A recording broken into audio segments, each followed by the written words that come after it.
1 2 1 2 1 2 1 2 1 2 1 2 1 2 1 2 1 2 1 2 1 2.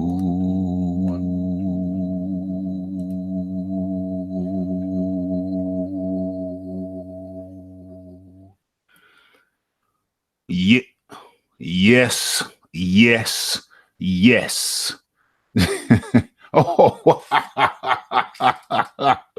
what a greeting! What a greeting! We have a thumbs down. That is funny. That is very funny. Okay, but in fact, let's start the music first before I say any more. We have plenty of thumbs up. Let's not get it twisted. Let's not get it twisted. Thumbs up galore. But we have one. I think we know who the suspect is. It's our trial from overseas. TBV guy. Goes by the name of, should I even call his name? We're not even going to dignify that fellow, that rude fellow, by calling his name. He will certainly appear during the course of this evening. And for all those who have never been here before, you're in tune to Raphael Dawkins Combat Radio. That's the name of the channel. And the name of the show is Live Boxing Talk with Raphie, episode 23. Let's turn this music up. Let's get the ambiance right. Let's set the ambiance. Okay. Who have we got in the house? We have Ped. Ped's in the house. And he thanks the culprit for the evil deed. And just so you know, folks, you're in tune to an evening of live boxing talk from the heart of the UK. So let's see who's in the building. We have Peds. We have Big Boys Boxing. Excellent. Thank you, Big Boys. The man from down under there in Kiwi land. What time is it down there? It's 6 a.m. Correct me if I'm wrong, Big Boys Boxing. It's 6 a.m. in Kiwi land. But he's taking time out of his day schedule to spend a little time with us talking boxing. Leighton Evelyn in the building. John Dealey, bright and early. Yeah, John, if you want to put your email in the chat now, please. If you could do that now, I'll sort out the link for later when we get into the chat. The topic, the main topic of the evening. I think we all know what that is. This is part 2. That's John Dealey.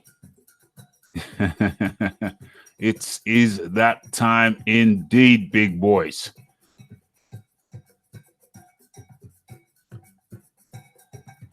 Leighton Evelyn asks, where is Tommy at? I think Leighton Evelyn is inferring that TommyTemper has gone AWOL to avoid part 2.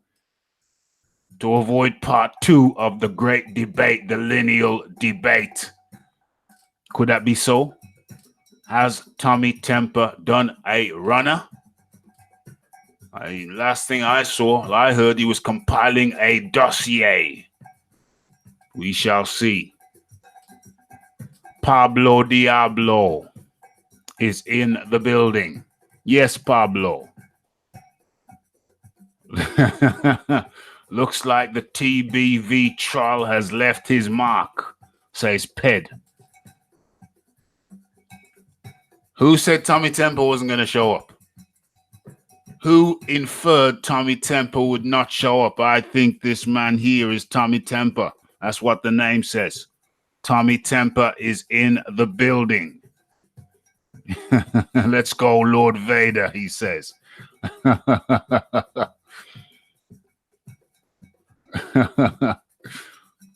It's the TommyTemper. Okay.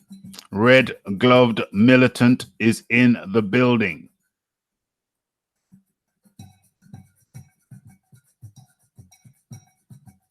Oh, John Dealey has left his email bright and early. Let me copy that. For the debate. John is coming in on the debate. He says he has some pertinent points he would like to make. Most welcome. TommyTemper asked me if I've been doing my homework. Unfortunately, Tommy, I had to get up. I was up bright and early this morning. I then did a couple of hours making videos with BBC, Boxing Block Center. So you can look out for those videos, people, today. Turned out quite well. I gave a couple of listen back. Turned out very, very well.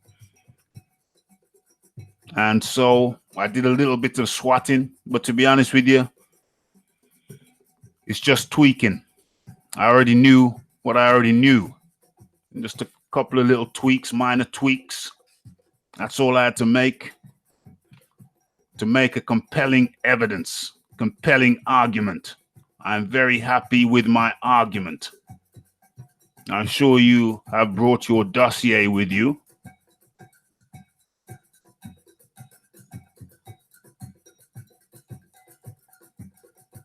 Padre al-Baghdadi, saluting everyone in the area. Nexus 1 in the building. Okay, everybody in the chat, could you kindly join me in smashing that like button? Boom, I've done it.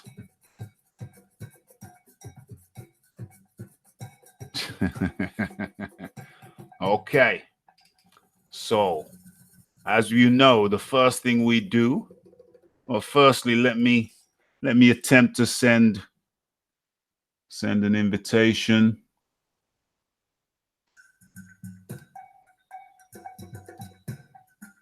Let me attempt to send this invite to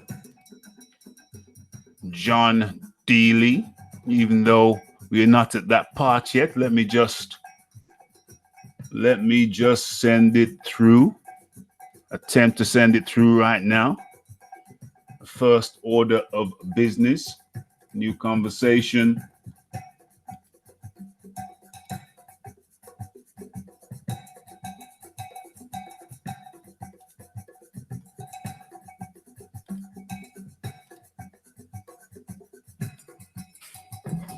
Let's try and send that through first thing.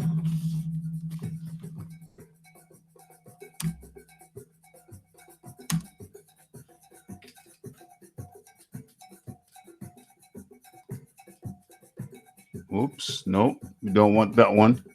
We definitely don't want that. We don't want any confusion. Nope.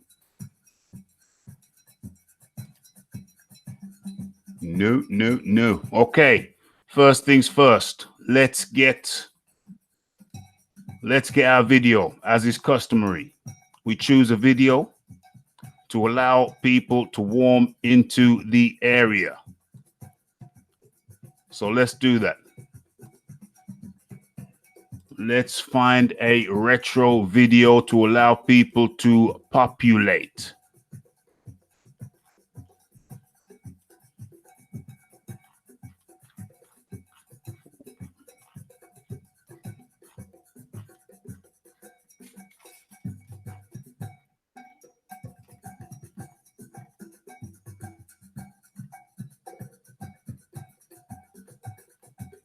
scrolling through. Okay, this is a nice one. This is a nice quick one.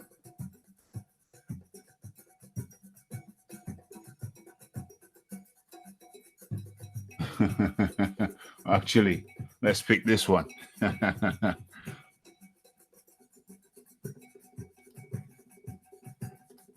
This one's funny.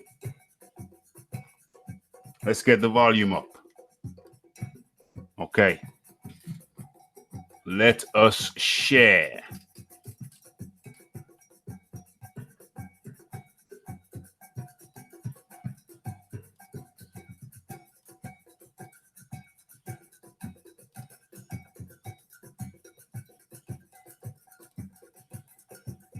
Application window and share.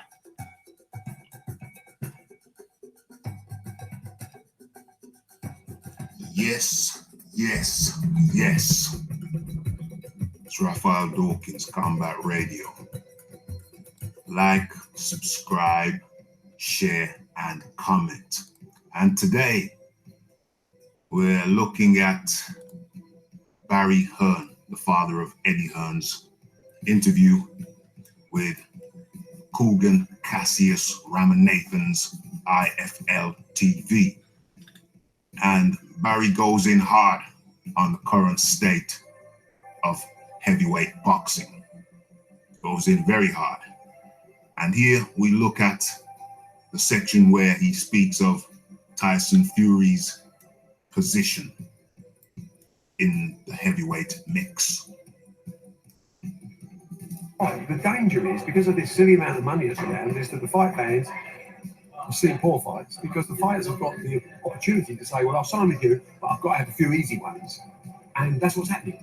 And that's not in the interest of boxing, but it's very much, if I was a fighter, I'd say the same thing. You know, if I was Tyson Fury, I'd say, give me this German kid, who's not very good, and pay me a load of money. Tyson Fury is fighting Tom Schwartz. He has a record of something like 24 fights. He's won 24 fights. Somehow he manages to be an unknown boxer, unknown out of Germany.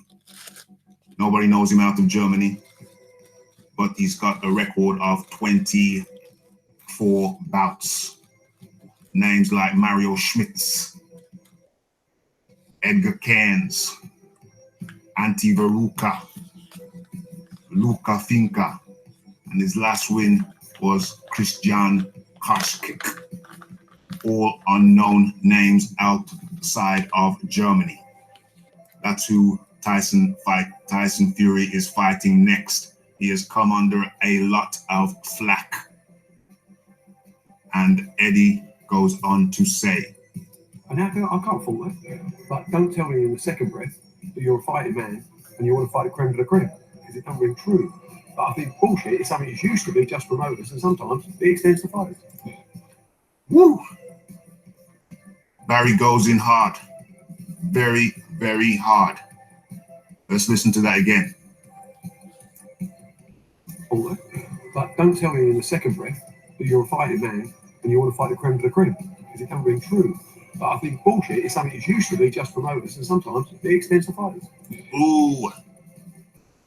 Accuses Fury of bullshitting, pardon my language, the public, but with a good explanation, with a very good explanation. What does he say? I've seen poor fights, because the fighters have got the opportunity to say, well, I'll sign with you, but I've got to have a few easy ones. I'll sign with Top Rank, but give me a few easy ones. And that's what's happening. That is what's happening in today's current climate of the heavyweight division. I'll sign with you. There is big money to be made. And that's not in the interest of boxing, but it's very much, if I was a fighter, I'd say the same thing. That's what's happening. That's why we see Tyson Fury fighting the likes of the unknown Tom Schwartz, who somehow manages to be ranked number 2 above some very decent fighters in the WBO rankings. That's the current climate of boxing. Big money can be made fighting mediocre opponents. Yeah, if I was Tyson Fury, I'd say, give me this German kid, who's not very good, and pay me a load of money. And I can't afford that. But don't tell me in the second breath that you're a fighting man and you want to fight the creme de la creme. Don't ring true. Barry Hearn goes in hard on Tyson Fury.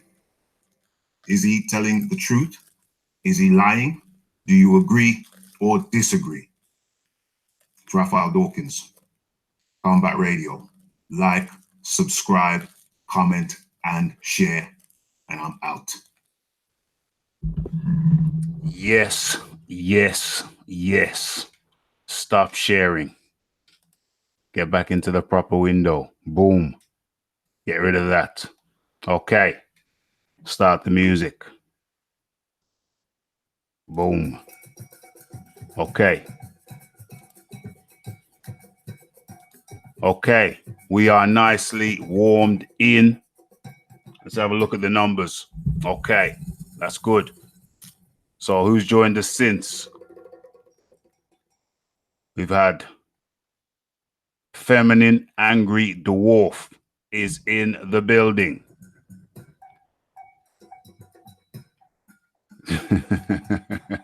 Hope the video is yours too. Oh dear. Johnny Blaze 33. Salute. Who else has we got? Rendell Stevenson. Big up to you, my friend. Shiz Biz in the building. Big up to you. Get this smoke. Peace to all. Padre al-Baghdadi.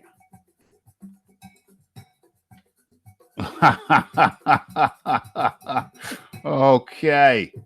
We have good to see somebody dealt with this this fellow, this executioner fellow.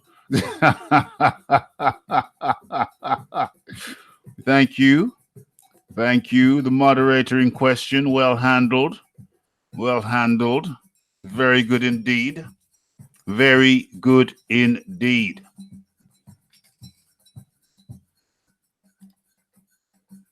Where are we?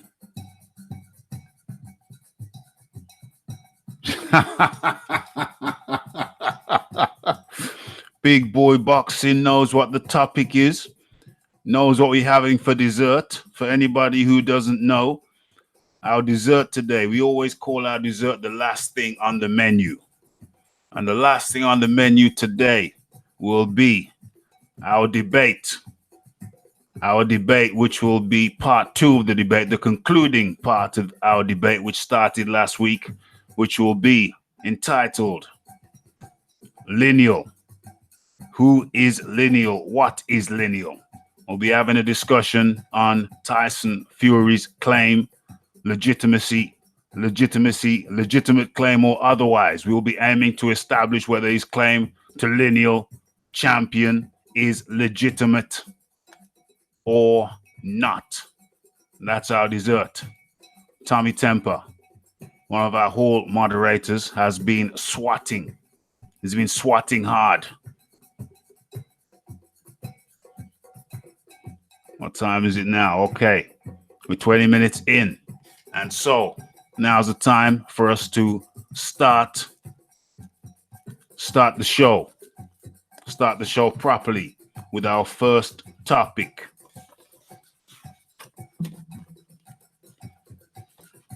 Okay, where do I begin? Where do we begin?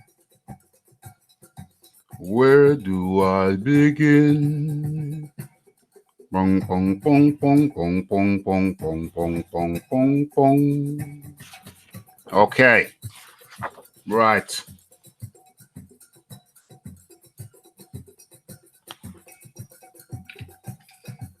Okay. We can start right here. We can start right here. Manny Rubles. Gotta start somewhere. I always have some issues deciding where to start, but we're gonna start right here. Manny Rubles, the manager or rather the trainer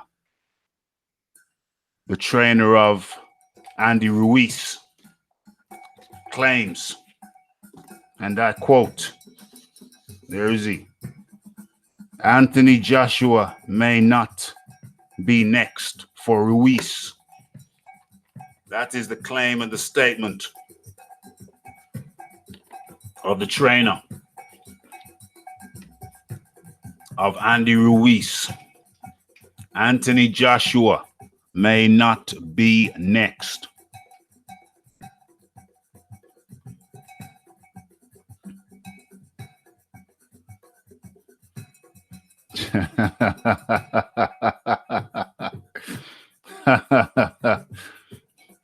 Big Boys Boxing says he loves pies too. You cannot beat a good steak and kidney pie, my friend. Although in latter years they have been skimping on the kidney. Leighton Evelyn says no chance. Ruiz's next door be stripped. Those are the words of Rendell Stevens says Rubles is just talking. Ped says lol. Okay, while you're populating the air with your opinions on it, I might as well go in with my assessments.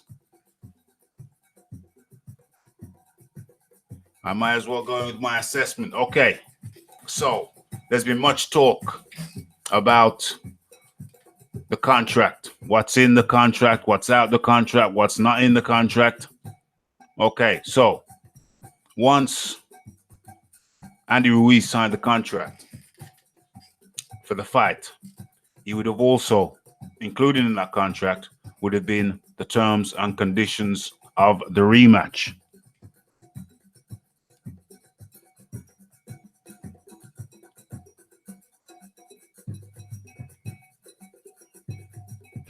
That's interesting. That's a lot of pies.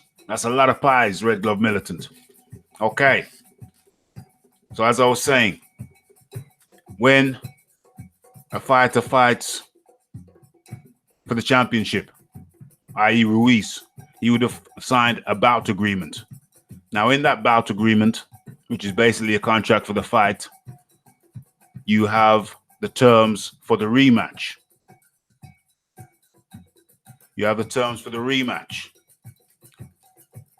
So in Andy Ruiz's case, he would have been told exactly when the debacle went down with Luis Ortiz. His manager went on a popular show, TBV, and they asked him, well, what about the rematch? Were you happy? Because Joshua is notorious for being the A-side in the rematch clauses. He says, oh, yeah, we know what we were getting. We were getting 12 million. 7 million up front for the first fight and 12 million for the second fight. And he was asked, well, were you happy with that? And says, listen, man, he's the champion. They dictate the terms. The champion dictates the terms. And if you're a unified champion, even more so. And if you're a unified champion who has defended for a couple of years, even more so. So all these shenanigans, TommyTemper's gone quiet. I'm looking out for that. I'm looking out for him. He's doing swatting. TommyTemper's doing some last minute swatting. I've got to try and figure out how to get John Dealey the link. We'll sort it out. But as I was saying, all these shenanigans coming from Andy Ruiz are just that. Mere shenanigans. Because in reality, pretty much all of the contracts, all of the terms for the rematch will be laid out in the contract, the bout agreement. So this talk about we're not sure if Joshua's next, it's just food for the press. It's fodder. It's fodder for the media. It's pretty good because it gets the media talking. It gets the public confused, maybe even more interested than they already are. So, in conclusion, my conclusion to that talk is it is just that. It is mere talk on the part of Team Ruiz, designed to stimulate conversation, dialogue, and just throw a little bit of confusion into the mix. In the same vein, we hear Ruiz Ortiz. No, not Ruiz Ortiz. We hear Andy Ruiz. We hear Andy Ruiz talking about, oh, I want 50 million. I want 50 million for the rematch. Once again, the terms for the rematch are laid out in black and white in the first contract that he signed. The rematch clause is, all the clauses for the rematch are laid out in black and white. So he knows exactly, Andy Ruiz knows exactly down to the last penny how much he's getting. Luis Ortiz was offered 7 million for the fight and 12 million for the rematch, should he win. Andy Ruiz was offered 5 million for the fight and 10 million, I believe, is the figure, should he win. Yes, Boxing Jedi is in the building. Big up to you, my friend. So, Ruiz knows exactly down to the last penny how much he will be getting. So there's no ambiguity, no messing around. It's just talk to build up the rematch, build up the fight. So that is my assessment. Let's get into the chat and see what people are saying. Minus the pies. Big Boys Boxing, Tyson Fury is certainly the lineal ish-talking champion. Yeah, that trial, I think we have an idea who it was. He is hidden. He has been banished to the wilderness. Let's go. What else have we got? Leighton was very quick.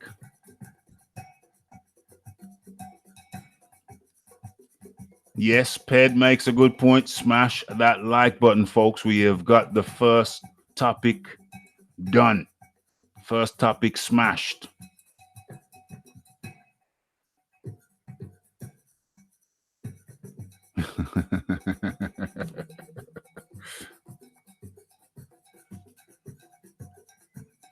Leighton Evelyn says no chance.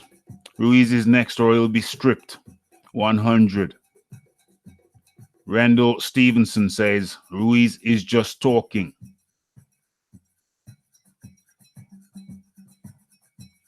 And then there's some talk about apple pies and whatnot.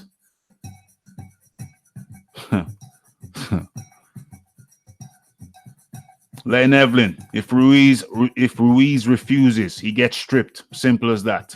Yes.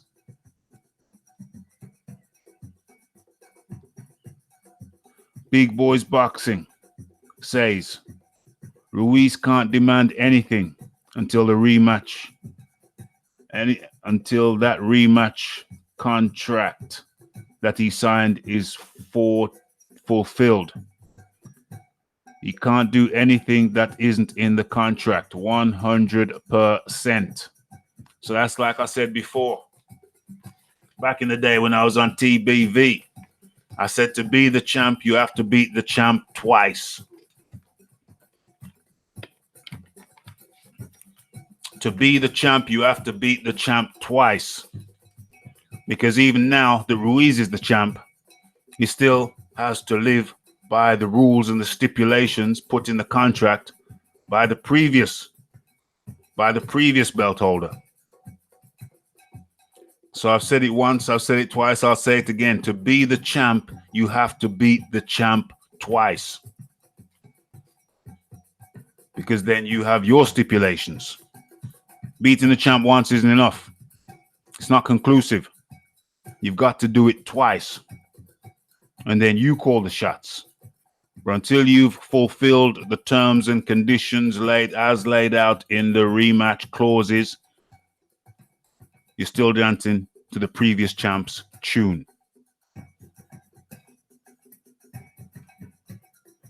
Feminine Angry Dwarf says, wasn't Ruiz's manager saying AJ should forget the rematch and take a year off? Yeah, he was. But you see, the problem with that is that if Joshua did that, took a year off, then most likely he would pass a window. He would pass the window to activate, to trigger the rematch terms. And so when he comes back after a year, if he took Manny Rubles' advice, when he comes back after a year, just be another contender. Just be another contender. And if you think they tried to squeeze him hard as champ, they probably squeeze him harder not being champ. So that would be crazy. I don't think Joshua has any choice but to take the rematch now. Because look how hard it's been to try and make a fight with the other guys. It's been almost impossible. It's proved virtually impossible. So just imagine if you use a contender with only 2 belt holders. You'd be hell to pay. It would be a nightmare. So he has no choice but to take the rematch as of now.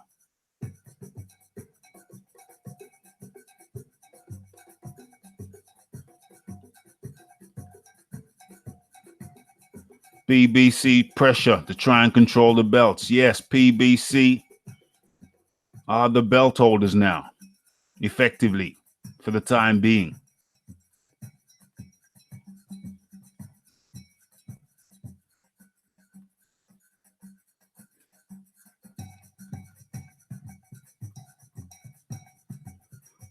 Boxing Jedi says Ruiz is worth maybe 20 million at the most. Yeah, possibly, yeah. But, you know, the contract says 10 million. So, boom. I believe the contract says 10 million. The rematch clause for Ortiz said 12 million, as told by his manager. Ruiz got 2 million less in the first fight and most likely 2 million less in the rematch clause contract.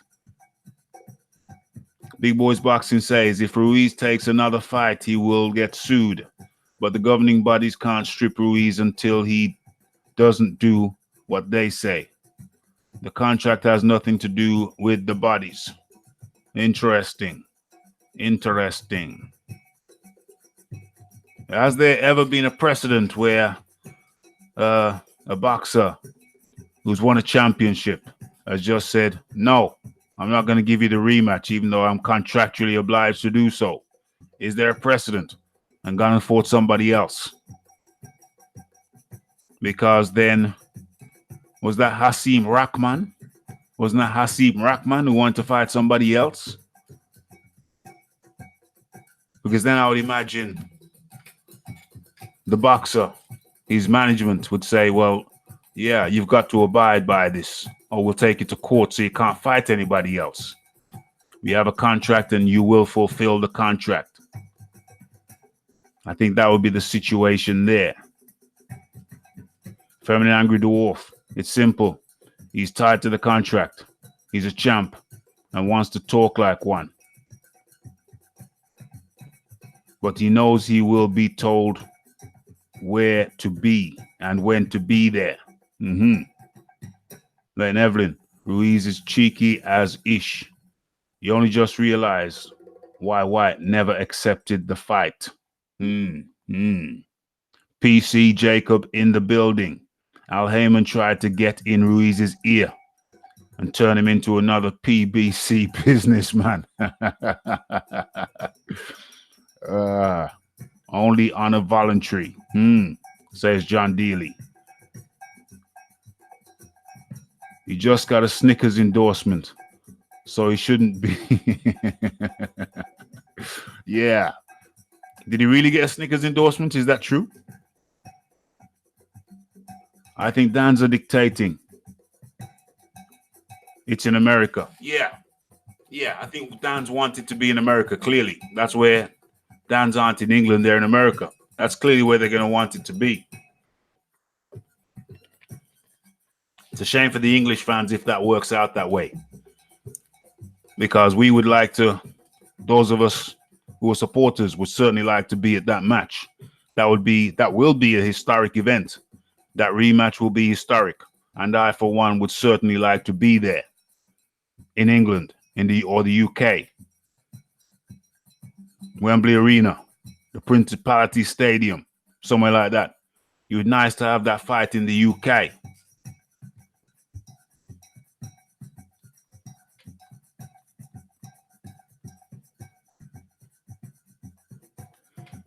AJ won't get his belt back, says Johnny Blaze.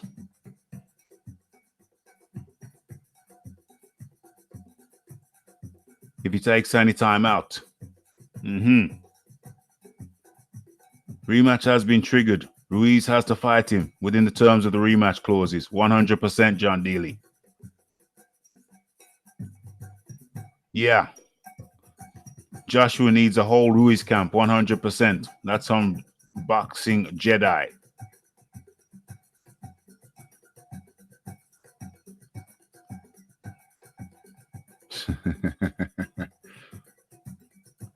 Even if it was WBC mandatory, Wilder would still duck that, and the WBC would protect him once again. Well, yeah, the WBC is the next topic, interestingly enough. Boxing Jedi says Wilder should go hither. Go hither. Dans will want the fight in America, says Big Boys Boxing, but can't force it. It's not Dan's fight contract. They only have the broadcast rights, minus the UK.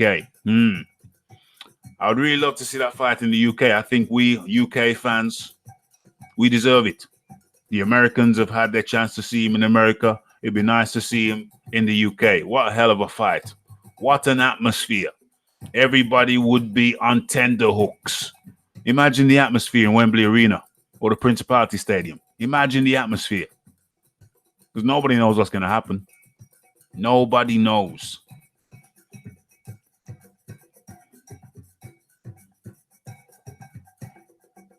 Yeah, like AJ going to fight Wilder as a mandatory. Shiz biz.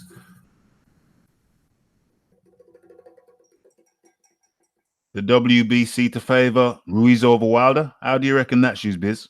How do you reckon that? John Dealey. Rahman tried and lost in court. Yeah, he tried and lost in court. John Dealey, did Rahman have a fight in between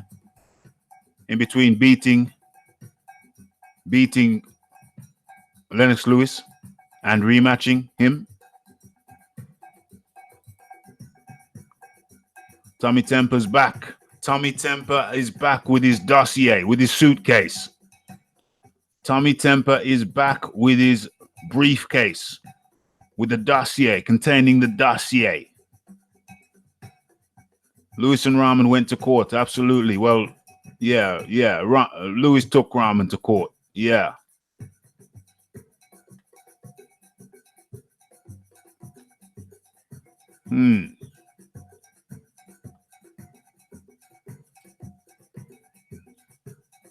Padre al-Baghdadi. Fury just flaked out. Flaked out? What's that in reference to? Leighton Evelyn. It's Al Heyman trying dirty tactics. The Boxing Jedi. Heyman, the new Don King. Well, the thing about Heyman is a lot of his fighters seem to be satisfied with the operation. Not all of them, but many of his fighters seem satisfied with the operation over there. I think the agenda is, we're going to protect you. Deontay Wilder seems exceptionally happy. We protect you. You only fight who we want you to fight. We will keep you champion. You do things our way, you will remain champion for a long, long time.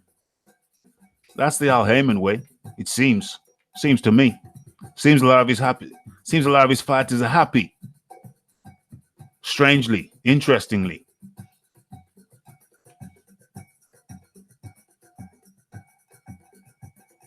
Yeah.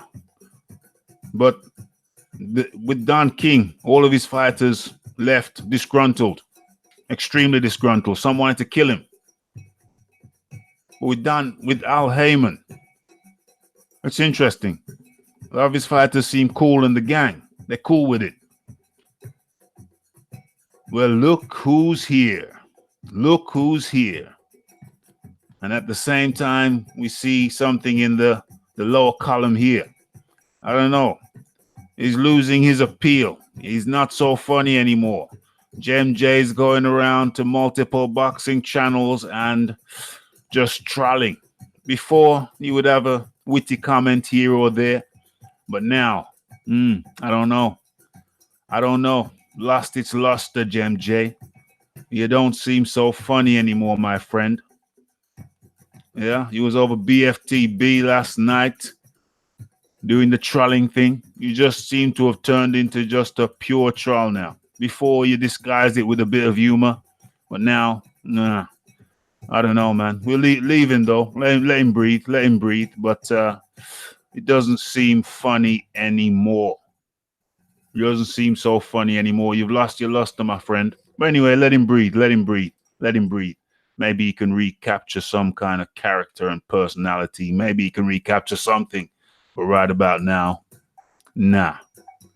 Nah. Okay. Okay, so. Yes, I see him. I see him. I see him.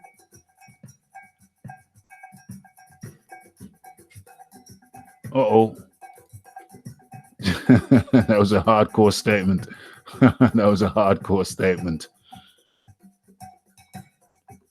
All right. Yeah, let the guy breathe. Let the guy breathe for the time being. He's saying block me then. Very strange character. Very strange character. John Dealey said the right thing. Jem J, where's your email? Send your email in.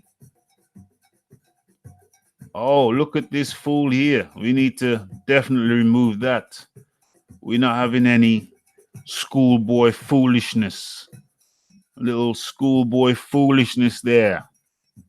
Stop ducking who? Ducking who? You're an imbecile, my friend. You're an utter imbecile. Matter of fact, here we go. I've got a really good idea. Let's put this cat on time out. Let's see if he can grow up a little bit. Let's see if he can grow up a little bit. Nah, I've just timed him out. I wasn't going to, but he left me with no choice. He left me with no choice. Okay, so truly outrageous. Okay, the next topic, we're going straight in. Dillian Whyte versus Oscar Rivas. Dillian Whyte versus Oscar Rivas. That's the next topic. Jim, this is for adults. You know, we talk intelligent. We're intelligent people around here. Jem J used to be funny, used to be a little bit witty, but now he's just a straight up clown. Yeah, we're talking boxing over here, my friend. We're talking boxing over here. You come over here talking about, hey, why are you ducking such and such? Why are you asking me about some idiot? Some idiot. Why are you asking me about an idiot dude? Don't come over here asking me about some fool. You got to be a fool to be asking me about a fool.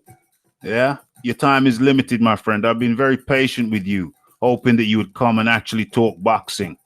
This is a boxing channel. We talk boxing over here. Okay? Don't even mention that clown's name. Don't write that name. Delete your statement if you can. Don't write that name over here. It's just some clout chaser. Some clout chaser from the other place. Trying to keep my name in his mouth. Trying to clout chase off me.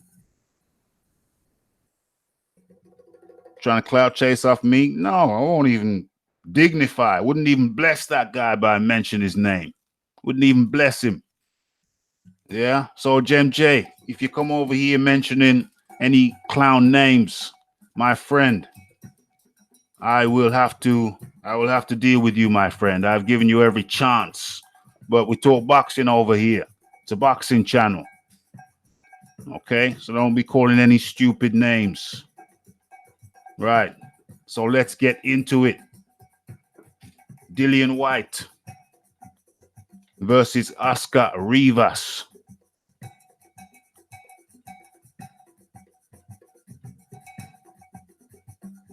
Yes, I see that Anthony Willis in the building. Dillian White versus Oscar Rivas is Eddie Hearn has told that is to be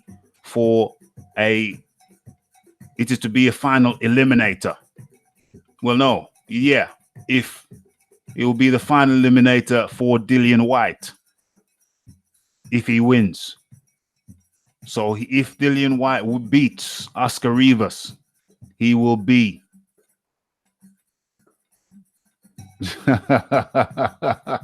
if Dillian White beats Oscar Rivas, he will be the mandatory, and he will be interim. He will hold the interim belt, whatever that is. Yeah, the interim belt. However, Earn has said, well, yeah, that's all well and good, but we want it to be an immediate mandatory.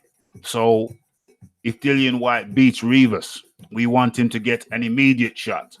So after he's fought Ortiz, we want him to be next after Ortiz. We want Dillian White to get the next shot if he beats Rivas after Ortiz. Now, you will know that Wilder came out just the day before the Anthony Joshua fight, Anthony Joshua versus Ruiz, and he claimed that a deal had been made between himself and Tyson Fury, and they would be fighting early 2020 after he fought Ortiz. But it transpires today, yesterday, and the day before that Warren was asked the question, has a deal been made with Deontay Wilder? He said no terms have been discussed. We haven't been around the table discussing that. There is no deal as of this point. We would like there to be a deal, and there will be a deal at some point at Tyson Fury's convenience. But as of now, there is no deal. Nothing has been signed and nothing has been agreed. So, Deontay Wilder, on the eve of the Joshua fight, blatantly lied to the press. He put the tweet out. Blatantly lied. We have struck a deal with Tyson Fury for the rematch. I'd love to see his response. And then yesterday, Tyson Fury comes out and confirms no deal has been struck with Deontay Wilder in regards to a rematch. No terms have been agreed. No date has been agreed. No venue has been agreed. No contracts have been signed. No contracts have been signed. So, once again, on Wilder's part, it seems very clear. It seems very clear that it was another tactic on Wilder's part to delay the Dillian White fight. It seems he'll do anything in his powers to avoid that fight, even if it means concocting stories which he knows will be exposed very shortly after he's concocted the story, but doesn't care. He seems desperate to avoid Dillian White. So let me get into the chat and see how people have been responding to the knowledge that Dillian White is to be mandatory. This is a final eliminator versus Oscar Rivas.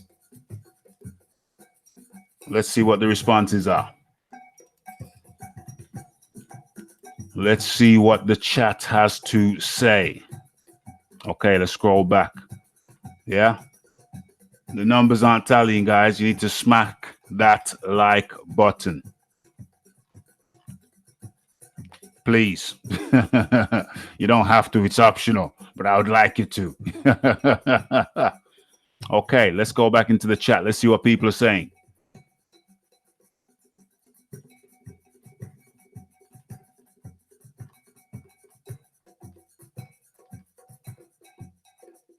Ped, use your gun, says Box. Box is in the building. Just the Feminine Angry Dwarf says it's just the PBC sprinkling the lies for the rabid LDBC to feed off. Ruiz can't dictate anything. Oh, yeah. I think I read that before. Yeah, you're right. Larry Nevlin says Gem J looks like a TBV something something. She's biz. Solomon to favor Ruiz and the Mexican fan base and stop protecting Wilder. Wouldn't that be interesting? Wouldn't that be interesting? That would be interesting indeed. Loma King is in the building, as is Lexus One. Nexus One. Nexus One. Okay. So we're looking for. Yeah, we're not going to block him just yet. We're just going to keep him around. Anthony Willis in the building. Yeah. He wants me to stoop down to the low standards of some other people. And I'm not going to do it. I ain't going to do it.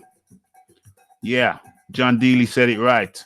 This is for grown adults. This is boxing talk. In case you didn't know, your trolling is wearing thin. We talk boxing over here.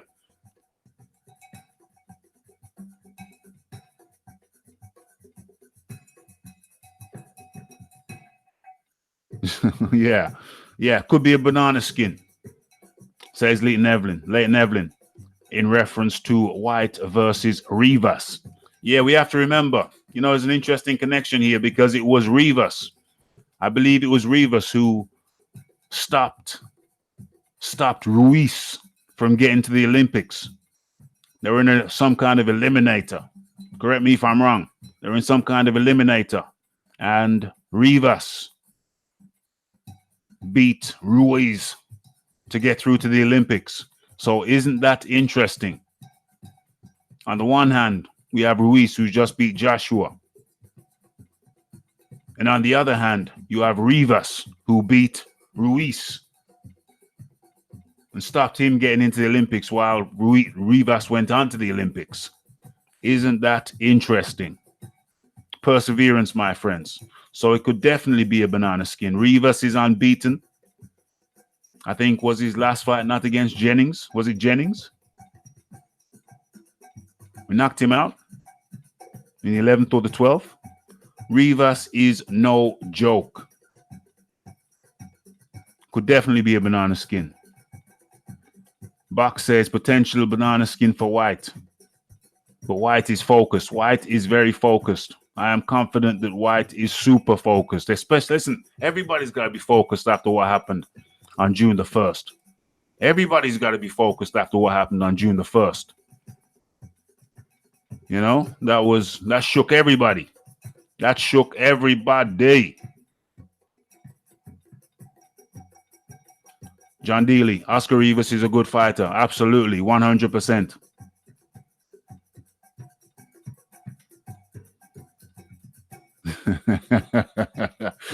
Boxing Jedi with the rhyme. He says the trolley's androgynous. I've never seen the trial. I think he was in some, he took a knee somewhere. Took a knee somewhere. Never actually seen the trial in question. Okay. White will be in, Anthony Willie says White will be in for a battle against Rivas. I reckon he will be. It will be 100%. Listen, White said it himself. White knows what he's getting into. Rivas comes from where? Colombia. It's third world country. He's probably raised in third world conditions. The man has full ambition to raise up from where he started. He wants to raise up. Rivas wants to raise up. Same as Dillian. Dillian came from the same situation. Third world country. So-called third world country. And he's focused and determined to raise up. So they're pretty similar. They are pretty similar. I still got Dillian taking it though, but he will be no pushover. Can't underrate Dillian. I mean, Dillian dropped Joseph Parker, a man who would allegedly never been dropped in his amateur career, in his professional career, and he dropped him. So Dillian has the tools and he keeps on getting better, keeps on sharpening up. Cardio could be better for sure, but still, that's what he's working on. Top 5 for Dillian says she's biz. The boxing Jedi is going in hard on the trial. Very, very hard. Deservedly so, and rightly so. Deservedly so. Oscar is a good fighter. That's a good fight. White should win, but he has to keep his concentration 100%. Who's watching Warrington Galahad? Asked Ped. I'll catch the rematch. I won't be watching it live. I'll catch the rematch. MD. Where's MD? Is MD in the building? I haven't seen MD. Win for Rivas, something like 15, 115, 113. Okay. Yeah, that's his that's Box prediction.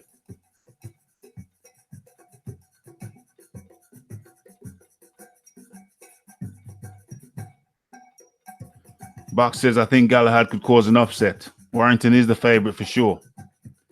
But back to White v. Rivas. WBC Mando. So Fury versus Schwartz should be for the WBO Mando. Because you can't be a Mando for two bodies at the same time.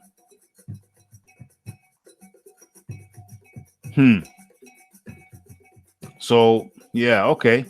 So you're saying that White is the WBO Mando. I don't think White v. Rivas is for the WBC Mando. I think it's if White wins, then he will become the mandatory for Deontay Wilder. If Rivas wins, I don't think that extends to him. So the WBC belt, White has been #1 ranked for 19 months now. So I don't think it's the same situation for the WBO. I don't think either Fury or Schwartz has been their #1 in the WBO for any period of time. So the White situation is different from the WBO. The White situation with the WBC is different from either Fury's or Schwartz's situation with the WBO. The two are not the same. Also, Oscar Rivas Andy Ruiz has just won the belt.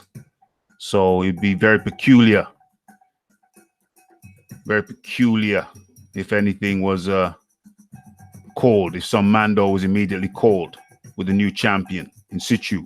That might be odd. Yeah, I caught some of his fight with Jennings, I believe. It was Jennings. Yeah, but he's good. He's a good, solid fighter. Okay.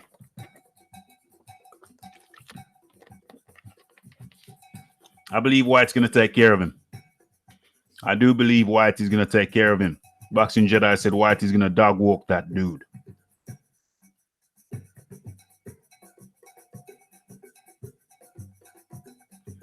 Yeah, I did mention Big Boys Boxing that Big Boys Boxing said Big Boys Boxing said Rivas is no joke. He beat Ruiz at the Pan Am Games and beat Pulev at the Olympics. I didn't know he beat Pulev at the Olympics. I knew he beat Ruiz, but I didn't know he beat Pulev at the Olympics. That's a good one. That's some good information. Fuzzy is in the building.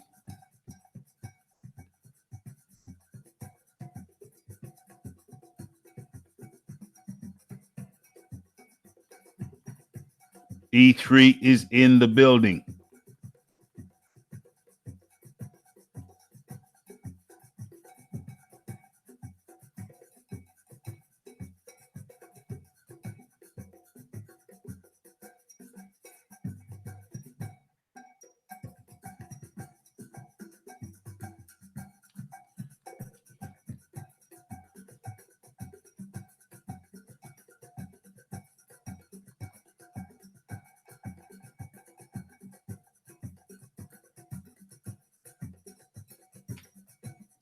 Oh, yeah, okay. Get This Smoke says Rivas didn't stop Ruiz going from the... Yeah, I said that.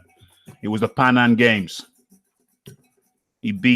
Rivas beat Ruiz in the Pan Am Games.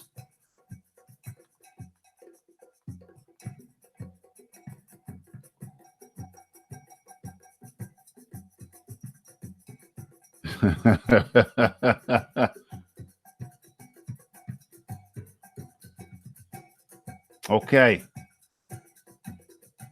Okay, they want... Yeah, E3 says that the WBC want an American champion. Is Ruiz not American? Is Ruiz not American? Is he not as American as apple pie? Was he not born in America? I'm joking there. I'm joking. Rivas comes to fight. Get This Smoke. Okay. So we've dealt with that topic. We've dealt with that topic. Moving on. You can keep on talking, but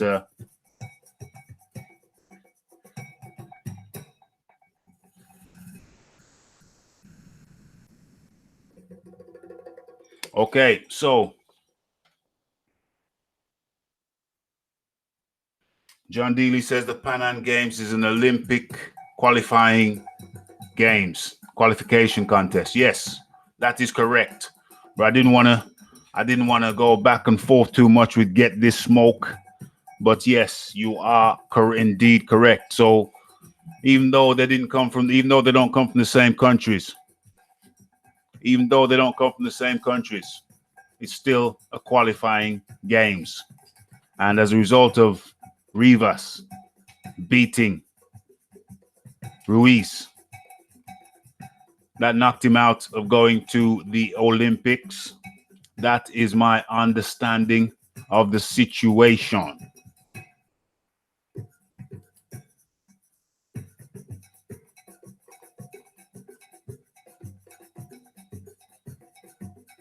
Okay. Okay, and we're going to share. We're going to go into screen share.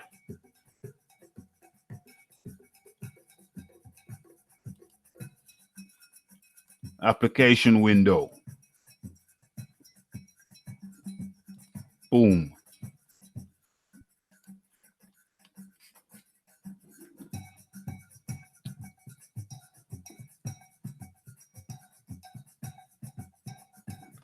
Yeah, who asked me that question? Anthony Willis. That's a good question. We're going to come to that question straight after this. Glad you reminded me. I could have forgot that. I forgot to write that one down. Okay.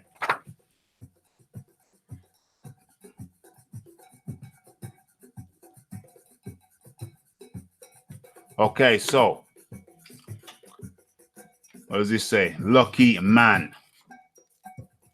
Eddie Hearn exclusive. Deontay Wilder should have a picture of Anthony Joshua up in his lounge and thank him every single day.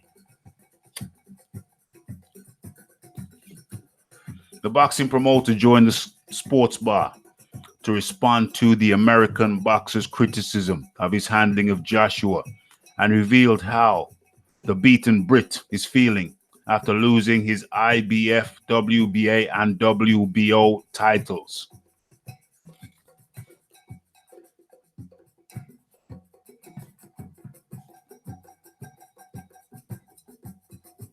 Okay.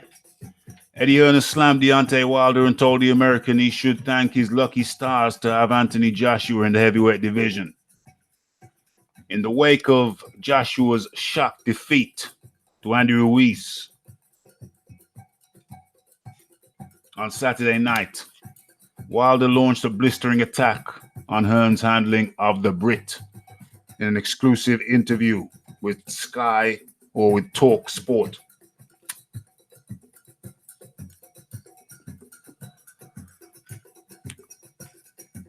It moves on to say, the WBC champion accused the Matchroom Supremo of milking Joshua, claiming he had put too much pressure on the 29-year-old and suggested he was forcing him into a rematch he didn't want with Ruiz. Interesting. Hearn joined TalkSport to give his response to Wilder's comments and told the Bronze Bomber he would be nothing without Anthony Joshua. Speaking to the Sports Bar, Hearn said Wilder spent his whole career using Joshua's name to build his own profile, and he's still doing it. Imagine a promoter talking up his own fighter. I've oversold Anthony Joshua, the guy who won the Olympic gold, won a world record title in his 16th fight, fought Vladimir Klitschko at Wembley in front of 90,000 people in one of the biggest fights of all time, beat Dillian White, beat Carlos Takam, unified at the Millennium Stadium in front of 80,000 people against Joseph Parker, defended his world titles against his mandatory Alexander Povetkin in front of 80,000 people at Wembley. How can you not oversell someone like that? Anthony Joshua single-handedly changed the face of boxing worldwide, and people like Deontay Wilder should have a picture of Anthony Joshua up in his lounge that he walks past every day and say, thank you. Thank you very much for making me very wealthy.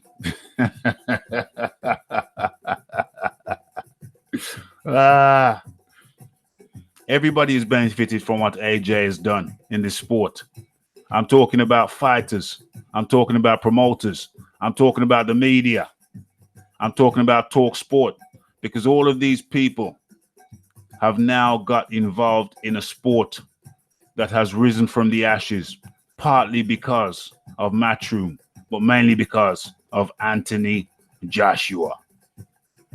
When we're accused of overselling him and pressure, when you're one of the biggest stars in the world and you're boxing for tens of millions in front of 90,000, 80,000 people every time, of course there's pressure. There's no pressure on Wilder. I'm in New York and nobody knows who the hell he is. He's more annoyed because he has just cost himself $100 million by turning down the fight with Anthony Joshua. After what Andy Ruiz did on Saturday, he's probably thinking, oh my God, it could have been me. Remember that song? It could have been me. Joshua and Ruiz Jr. are set to face off again in November or December this year in the UK. Oh, could be the UK. After the Mexicans' contracted rematch clause was triggered. With Joshua's defeat, Deontay Wilder almost goes into obscurity because that fight is dead now, said Hearn. The only fight that matters for Joshua is the Andy Ruiz rematch. That rematch is now the biggest fight in the heavyweight division. Forget Wilder v. Joshua. Forget Wilder v. Fury. Joshua v. Ruiz is the monster. As to how Joshua's feeling after his foot, well, okay. Yeah, so there we have it. Stop sharing. There we have it. Let's go into the chat. Let's go into the chat. Let's see what's happening in the chat. What have people been saying?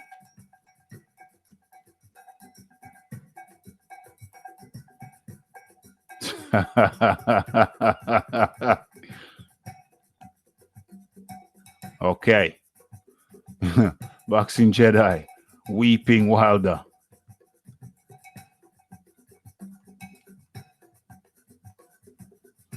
Yes, John Dealey says the Pan Am Games is an Olympic qualification contest. Entertainment E3. Lol.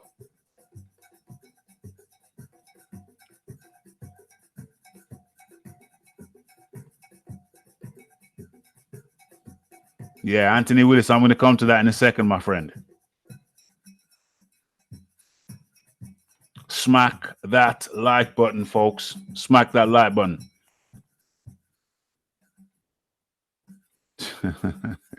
Boxing Jedi, White looks like a baby rhino with attitude.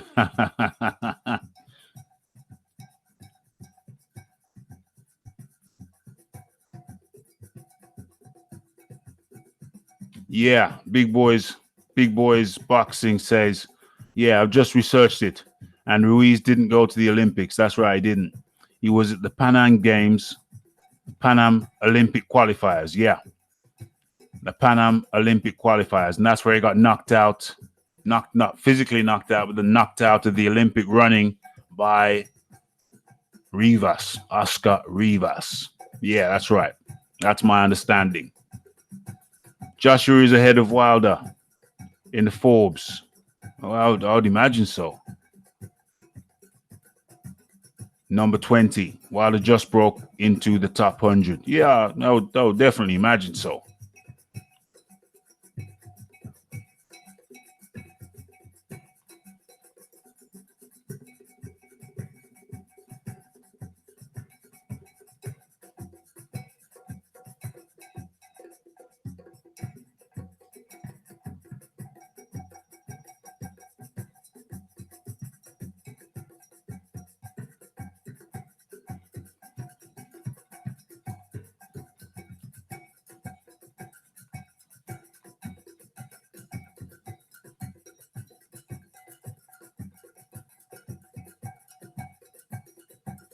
No, it wasn't Fuzzy. It was Leighton. It wasn't Fuzzy. It was Marty Fieldman.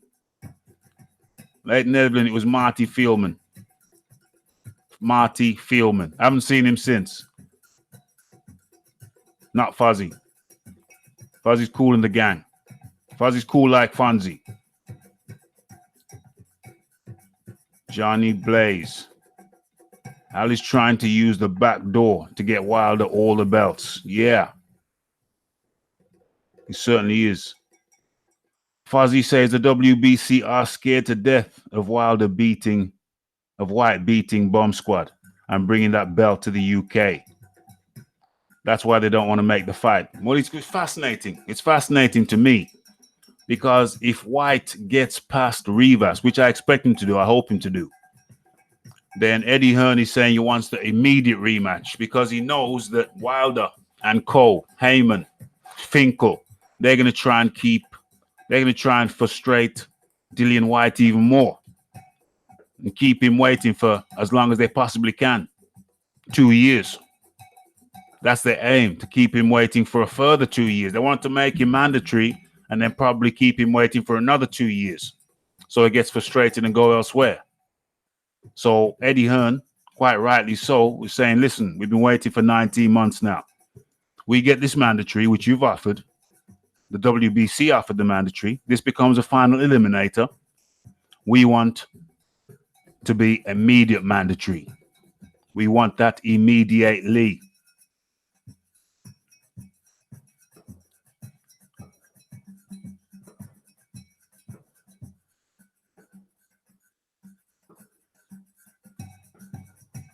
E3 Entertainment says, I've said it before, I'll say it again. Joshua didn't mind losing.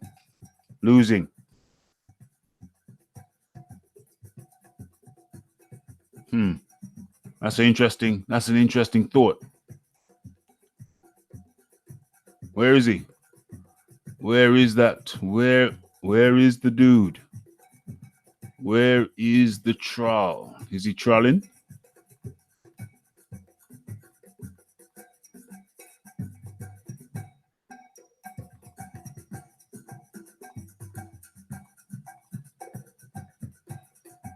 Yeah, Fuzzy's good. Fuzzy's cool in the gang. And Leighton's cool in the gang. Just a misunderstanding, Fuzzy.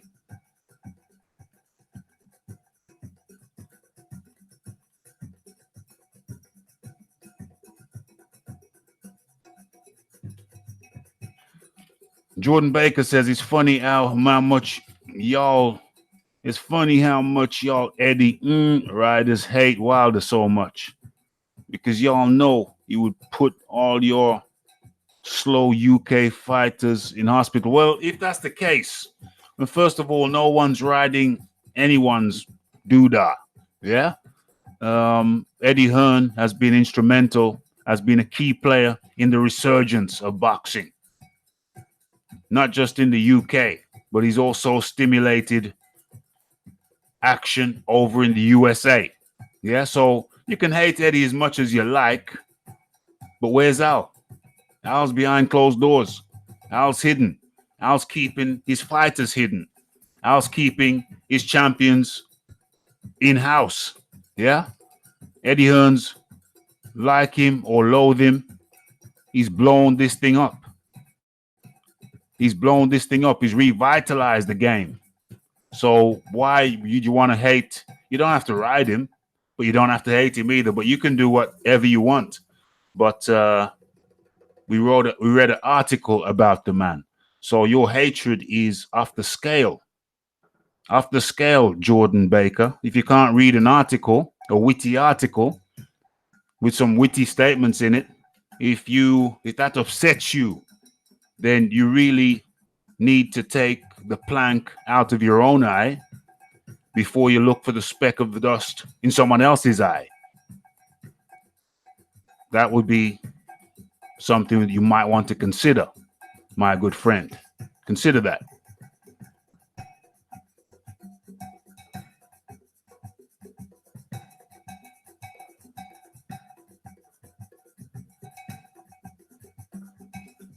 Okay, so, apologies made all round, misunderstandings corrected in the chat there. And now I think, oh yeah, important, I almost forgot. Okay, so, big topic, almost forgot to mention it. We need to talk about the news today. Let me kill the music, I need to concentrate. Sometimes when I need to concentrate deeply, I need to kill the music. Okay, so a topic was raised today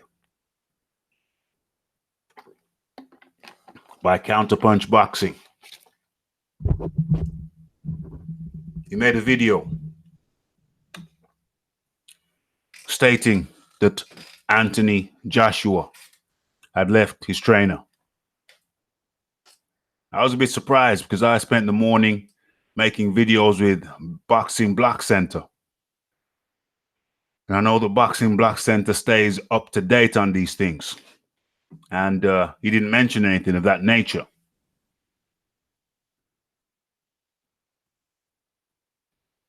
He didn't mention anything of that nature.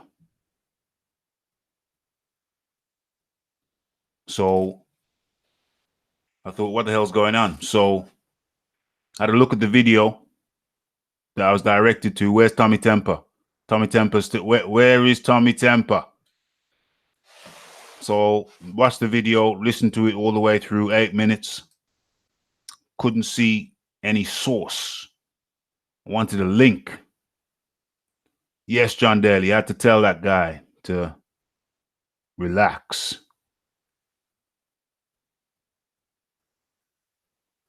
Okay, I'm going to come back to that. Let me just deal with Jordan Baker here. Jordan Baker comes back and says, if you're calling out Wilder on something he apparently lied about, call out Eddie on his lies too. Don't be fact and one-sided. Okay, well, tell me a lie that Eddie told that you want me to discuss, and I'll discuss it. Jordan Baker, this is to you. Tell me a lie that Eddie told and I'll discuss it. Okay, so we'll come back. Think of the lie, and I'll talk about it. All right, it's very simple. Very simple. Okay, so I watched the video. I was looking for the source. After I watched the video, it didn't say the source. I looked for the source. It said where the source should be. I went to the place where the source should have been, and it wasn't there. So I scoured the internet. I looked around. I couldn't find the source. I could not find the source.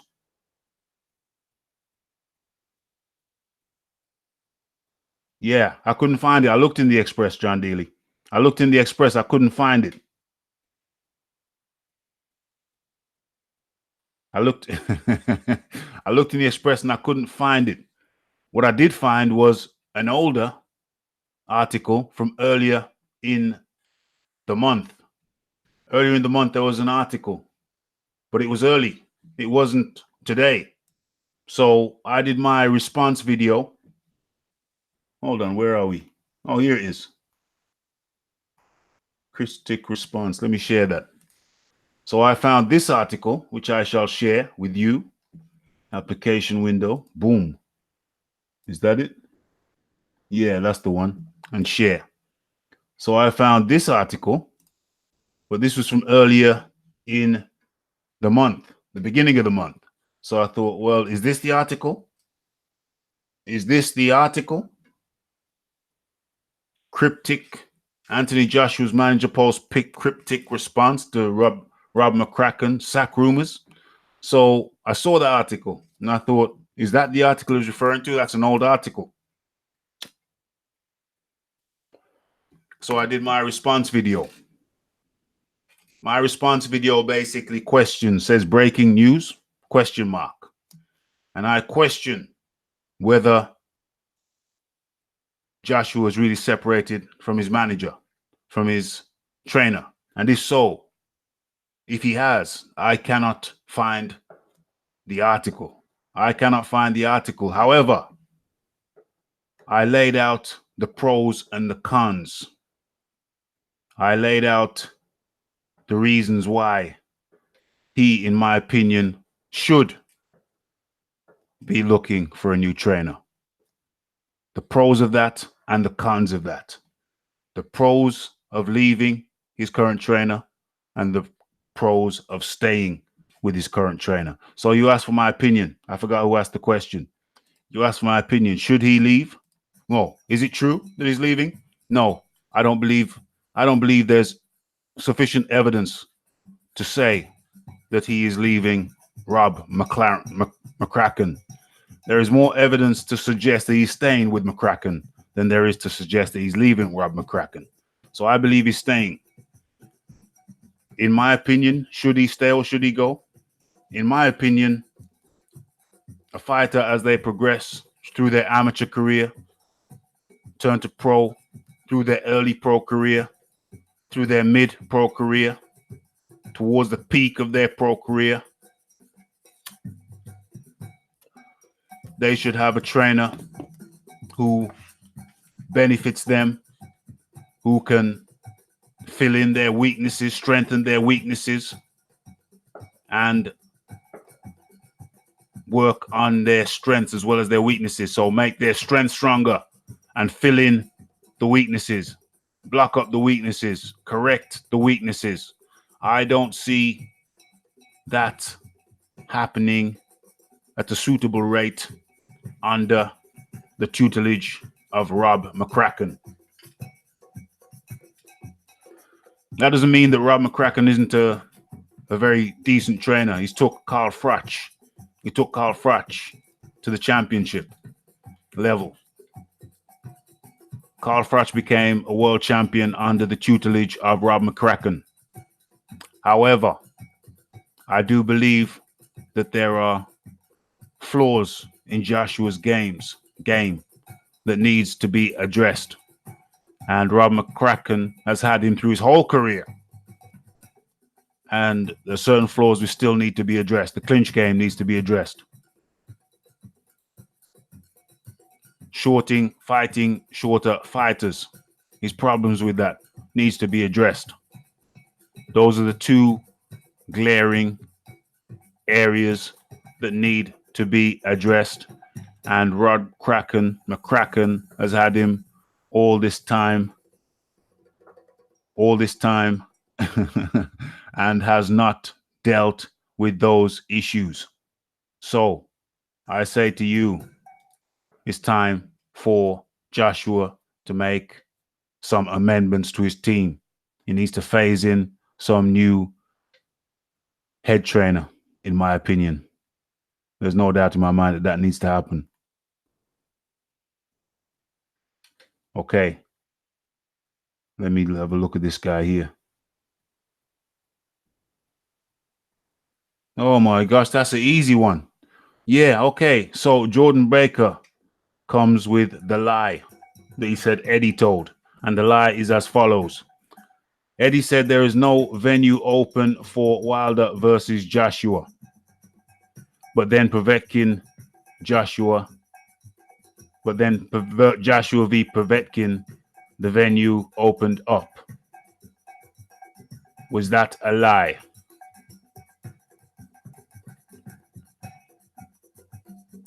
Okay, let me address that. So I needed someone to jog my memory. Thank you. Johnny Blaze 33 did it.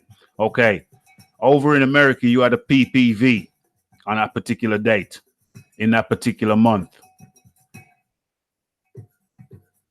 Absolutely. John Daly says, yes, Raphie, strictly freedom of speech, logic, and beats. 100%. I should have a medallion made of that. Freedom of speech, logic, and beats. Yeah, I like that. I should write that in the description. I should write that in the description box. Okay, so addressing, what's this guy's name? Jordan Baker. Right. The date in question, you guys in America, you had a PPV, pay-per-view, on that, in that month. Can't remember which one it was. And to have two PPVs in that month, that was not optimal. That was not desired by the network. The network didn't want it.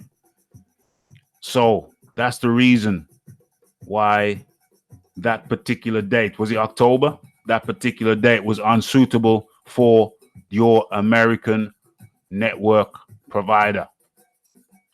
It was an unsuitable date. So it's not that the venue wasn't available. The venue was available, but it was an unsuitable date for the USA. So that's a very so that is not a lie. That is not a lie. Feel free to come back with something else that you thought was a lie that Eddie Hearn said, and I'll happily interact with that issue. Okay. Right. So we're getting to the chat. Getting to the chat.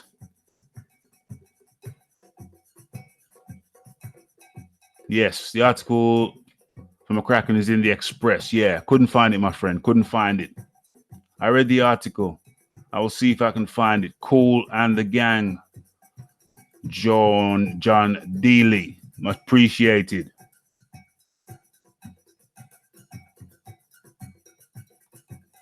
Scrolling through the chat. Where is TommyTemper?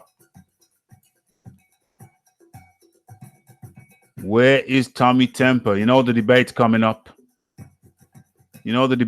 up. Like now. Yeah, smack that like button, folks. Hit that like button. Hit that subscribe button too, says Heinrich Schmitz. Good point. After you hit the like button, hit the subscribe button. Or hit the bell icon. Hit the bell icon. Nazim Richardson is the man he wants. Yeah, the man he needs, you mean? Yeah, I'm inclined to agree with that. The venue was the Principality Stadium. They had two dates. Showtime didn't want it in September because of the Canelo Golovkin 2.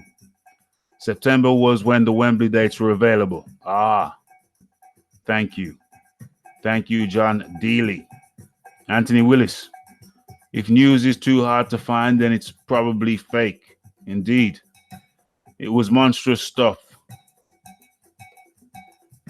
If my AJ was sparring within the last week, then that obviously lies with McCracken. Indeed. Nexus 1, I believe AJ needs a new trainer, a new approach, and fresh ideas. I believe that he has certain areas that he needs to, what do you call that? Certain areas that he needs to work on. And he's been with McCracken for what, over 10 years? Yeah. It's time to amend. Phase in a new guy.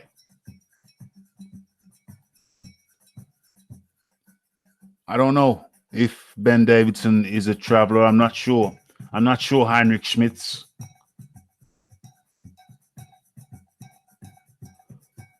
Entertainment E3 Limited. Joshua will learn more from this match than from all his other fights. He will learn a hell of a lot from this match, no doubt. I would like AJ to change trainers, but I'm not sure he should change ahead of the rematch in 6 months' time. Yes, it is a conundrum, John Dealey.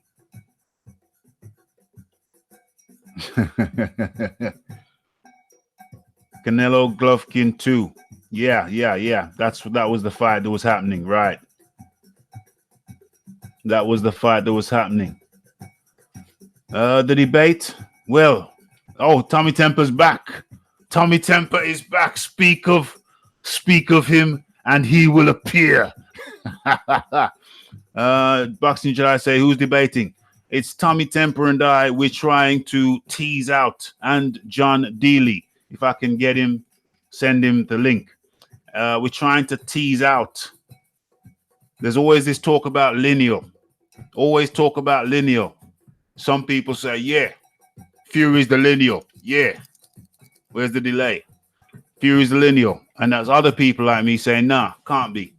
Cannot be. Cannot be under the circumstances with which he got kicked out of the game. How could he still hold on to the lineal claim? So he had part one of the discussion, the debate last week. And we having the concluding part of the discussion tonight, right now. As a matter of fact, I just need to send out the links. Need to send out the links. All right, let's get this thing sent. Let's get into Hangouts. So we're moving into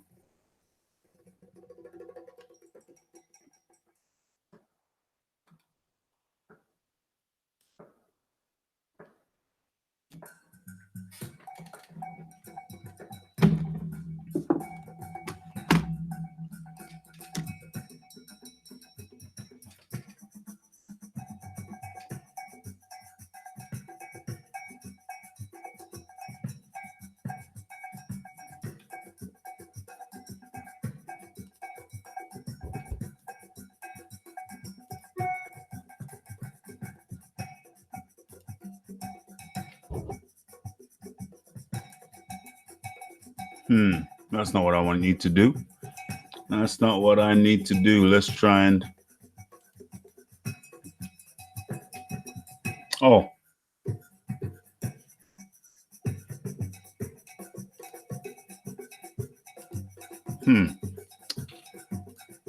Okay.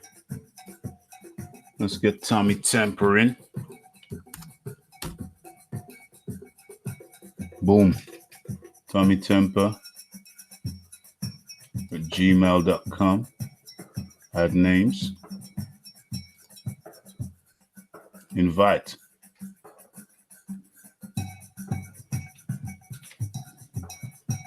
Okay.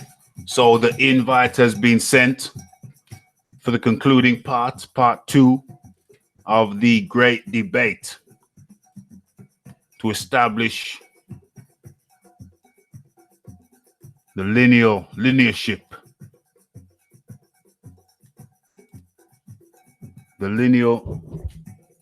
Holy hell, TommyTemper, you look scary there, man. I mean, it wasn't you. Holy hell, you look scary. You look like your room is darker than mine. That was scary just to see your face appear like that. Okay, TommyTemper, how you doing? I can't hear you. No, I can't hear you, Tommy. I know you're there. I can see you. I can see you.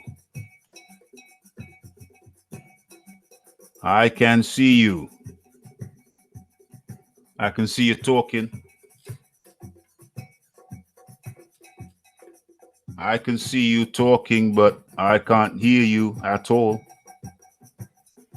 Right, let me try and smash that like button, folks. Let me try and get John Deely up in here. I don't understand why I can't get you. I've got your email. I don't understand why John Deely. John Deely, have you got Hangouts? Have you got Google Hangouts, John Deely?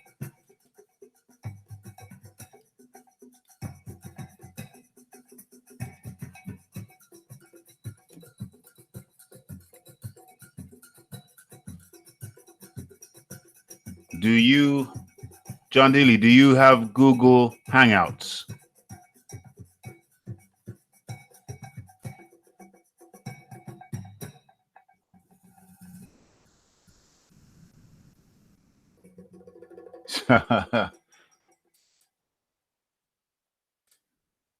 TommyTemper, my dear friend, please join us. Join me in this debate. Oh, I hear something. Can you hear me, Raph? I can hear you now, TommyTemper. I can hear you now. Okay, you good? Yeah, I couldn't get it to work from the PC. I don't know. It's another time. Another time, my friend. It's not the time to be experimenting now, TommyTemper. Now is not the time. Not at the 11th hour. John Deely, I have Hangouts. TommyTemper, why can't I get John Deely? I'm sure. Have I done something differently?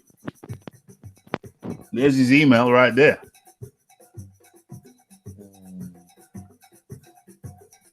Gmail as well. Shouldn't be an issue at all. Should not be an issue. Be patient with us, folks. We're about to get.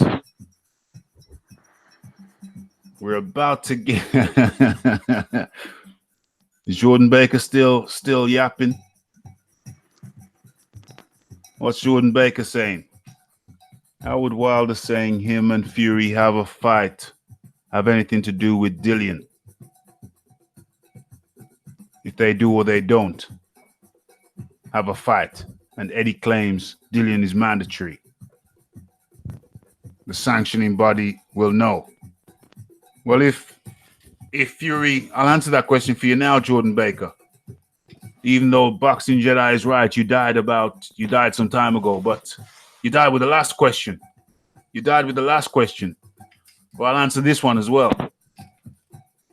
I'll answer this one also.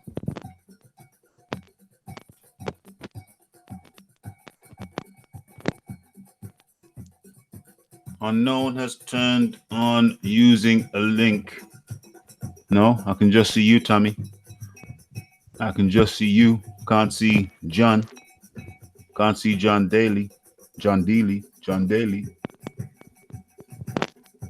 Bear with us, people. But let me talk. Just sent the email to John Deely with the link for the Hangout. Okay. Oh, wicked. Oh, fantastic. Fantastico. Okay, we're about to get the concluding episode. I can tell TommyTemper's excited. I listened to Rummy's Corner just to make sure that I dotted the I's and crossed the T's.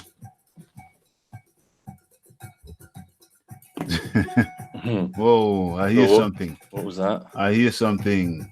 No? We still have, I thought that was John Daly coming through. It's not John. John's not here yet. That was like a message or something. Yeah, so let me get my notes in place. Jordan, they aren't ready for the truth yet. What the hell is going on? Wilder told Dillian from the beginning to fight Ortiz. Hold on, I'm hearing something. I'm hearing some. Wilder is not in a position. Wilder is not in a position to tell Dillian who he should or shouldn't fight.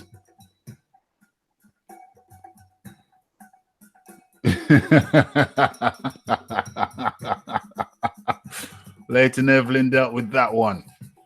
There is a village missing someone, Jordan.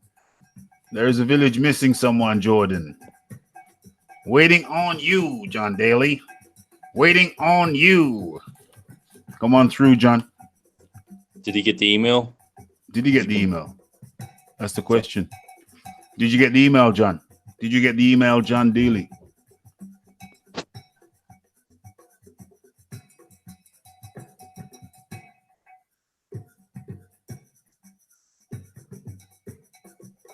Oh my God. A cult? Really? A cult. You don't back Fury. There's a lot of people who back Fury. TommyTemper is a Fury man.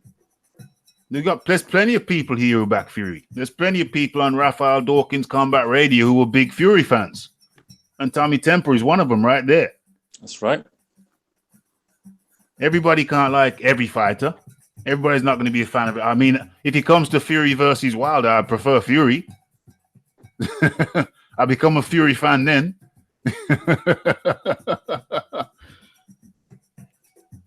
Okay, I don't know. I think, John, talk to me, my friend. Waiting on you, John. I don't understand why I can't seem to get through to John. I don't know. He's got Gmail as well. So I have the email, but can't seem to join. Yeah, John, we're going to have to figure it out another time, my friend. We're going to have to figure it out another time because I've sent you, Boxing, send me a link so I can roast the nut hugger. No, we're good, my friend. We're good. We forget about the nut hugger. We're just going to get on with the debate now, Boxing Jedi. But I appreciate that. So it's just me. Hope he's not talking about me. No, I'm pretty sure he's talking about Jordan Baker. I don't know what to do with this guy because my attention's gone. I don't want him running rampant. I can't. He said he got the email, but he can't join with the link. No, I'm talking about Jordan Baker. Oh, my bad. Sorry. John can't get in. I can't send him the link by using the normal methods I send the links. I'm sure I'm using. Let me try one more time. Let me see one more time, John, if there's anything that I could do differently.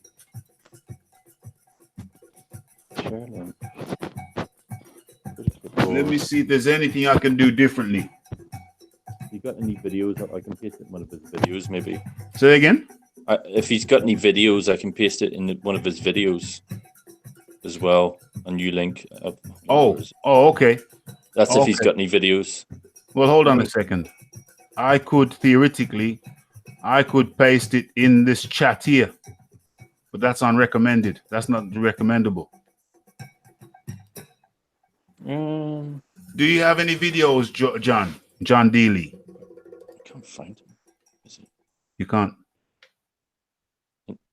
No. We know it's not Tommy. The channel. No, he's got no videos. Got no videos, John. John, we're gonna have to work on resolving the problem another time. I don't know what the problem is. I've sent you the thing. What's this here? I've got an idea. What's that? Hold on. Give me 1 sec. Okay, while you're dealing with that, let me address the chat.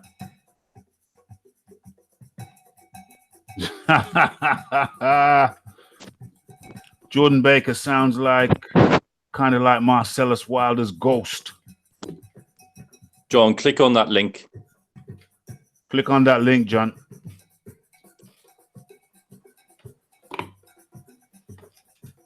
John, click on that link.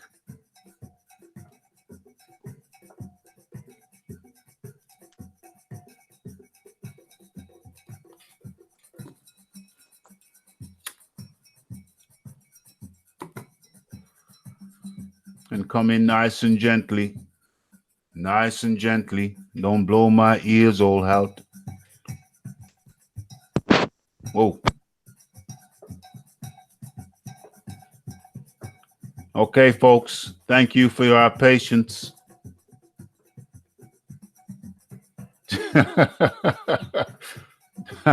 Thank you for your patience, folks. We're just trying to get everybody assembled for this orderly discussion, debate. Call it what you will. Call it what you will. Have I got my bullet points?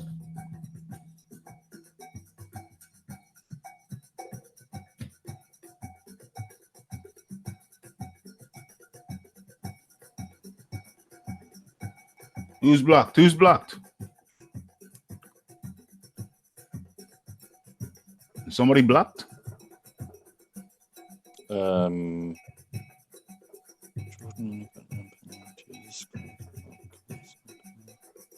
Okay, stay with us, folks. Stay with us.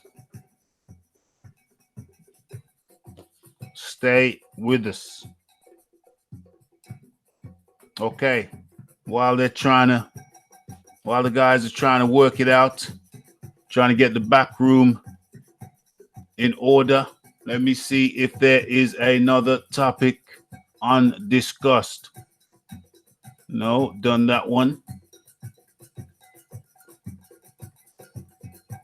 Yeah, we've talked about the fake Tyson or Deontay Wilder, the fake update. We've already talked about that. Deontay, well, I'll read it nonetheless, and I'll probably share it too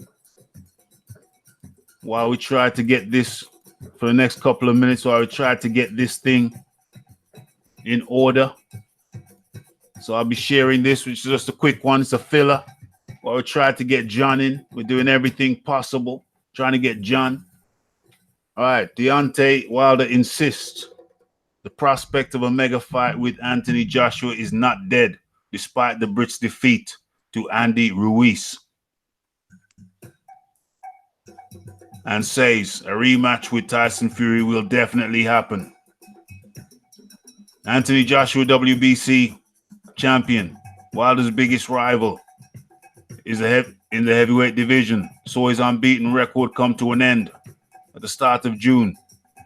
The 29-year-old was dropped 4 times before being stopped in the 7th round by the Mexican sensation, Andy Ruiz Jr., who took his WBC, WBA, and IBF titles as a result. The pair will go head-to-head in a rematch later this year as Joshua looks to reclaim his straps and get back on track after it had been hoped movement could be made. But alas, that was not to be. Wilder will instead turn his attentions to a rematch with Luis Ortiz at the end of 2019, while the American knockout specialist also announced via social media that he would share the ring with Fury in another bout. The pair exchanged blows. Fury, however, has claimed that he has not actually yet agreed a second fight. He told TMZ, "I've signed nothing, not that I'm aware of, unless somebody signed it for me, which is illegal." Wilder claims that I have signed because he sucks. That's why. And he's trying to get some fame off my back. But Wilder insists a second much-anticipated clash with Fury will take place, while also insisting a showdown with Joshua remains possible. Possible. Okay. Stop sharing. Let's see. No, we have not been successful. We have not got John. We've not got John. Hello, TommyTemper. We will have to proceed. That's fine. He hasn't clicked on the link anyway. John never clicked on the link. That was the friend request, and that way I could have sent them the link directly. The call is going through to Tommy, but he isn't picking up.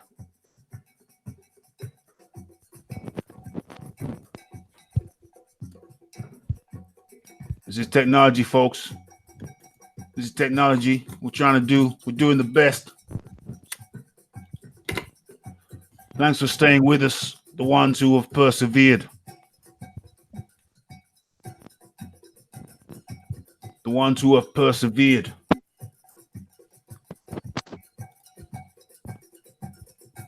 Tommy is working to pick up, but sometimes people call me, and they have to call like about 2 or 3 times before it rings. Tom Schwartz. Okay, let's talk a little bit about Tom Schwartz while we work on the backroom stuff. Tom Schwartz. I don't think I'm gonna get it to happen. You're not gonna get it. You're not gonna get it to happen. But okay. No. So I tell you what, we're gonna work on this, Tom. We're gonna work on this, John. I've got your email. I think I've got your email, haven't I? Let me write. I've got your email. So at some point, comments. At some point, what I'm gonna do is I'm gonna save your email, and we're gonna try and do some back room jiggling, manipulation, and we should try and we'll get you in. We're gonna get you in, mate. We're gonna get you in. We will get you in. But while you're here, TommyTemper, we might as well talk about, before we go into that final thing, which is the great debate, we might as well talk about your man there, Tyson Fury, his upcoming bout. You must be looking forward to it with bated breath. Talk to me, Tommy. Oh, I so am. No, I think I'll catch the rerun on YouTube. Yeah. What time is it? It's American time. Saturday night, Sunday morning, 5 a.m. Is that it? Yeah, it sounds about right. Sunday morning, 4:05 a.m. on BT Sports in the UK. £19.99. £19.99. I will not be buying. Talk to me about this philosophy that Fury seems to adopt with the cherries, Tommy. Talk to me about Fury's cherries. Yeah, let's see. The only person Fury's really fought of note is Klitschko and Wilder. Yeah. Has he fought anyone else worth mentioning? You could say Brian Jennings, but he's kind of middle of the road, in my opinion. Yeah, he's middle of the road. Chisora was. Oh yes, of course. Chisora was kind of a bit of a deal at the time. He was fresh. He was a bit of back then. He was a bit of a deal at the time. Let me pull up BoxRec. Chisora was a bit of a deal at the time. BoxRec heavyweights. BoxRec heavyweights. BoxRec heavyweights. Oh yeah, okay, there we are. Okay, now here's the thing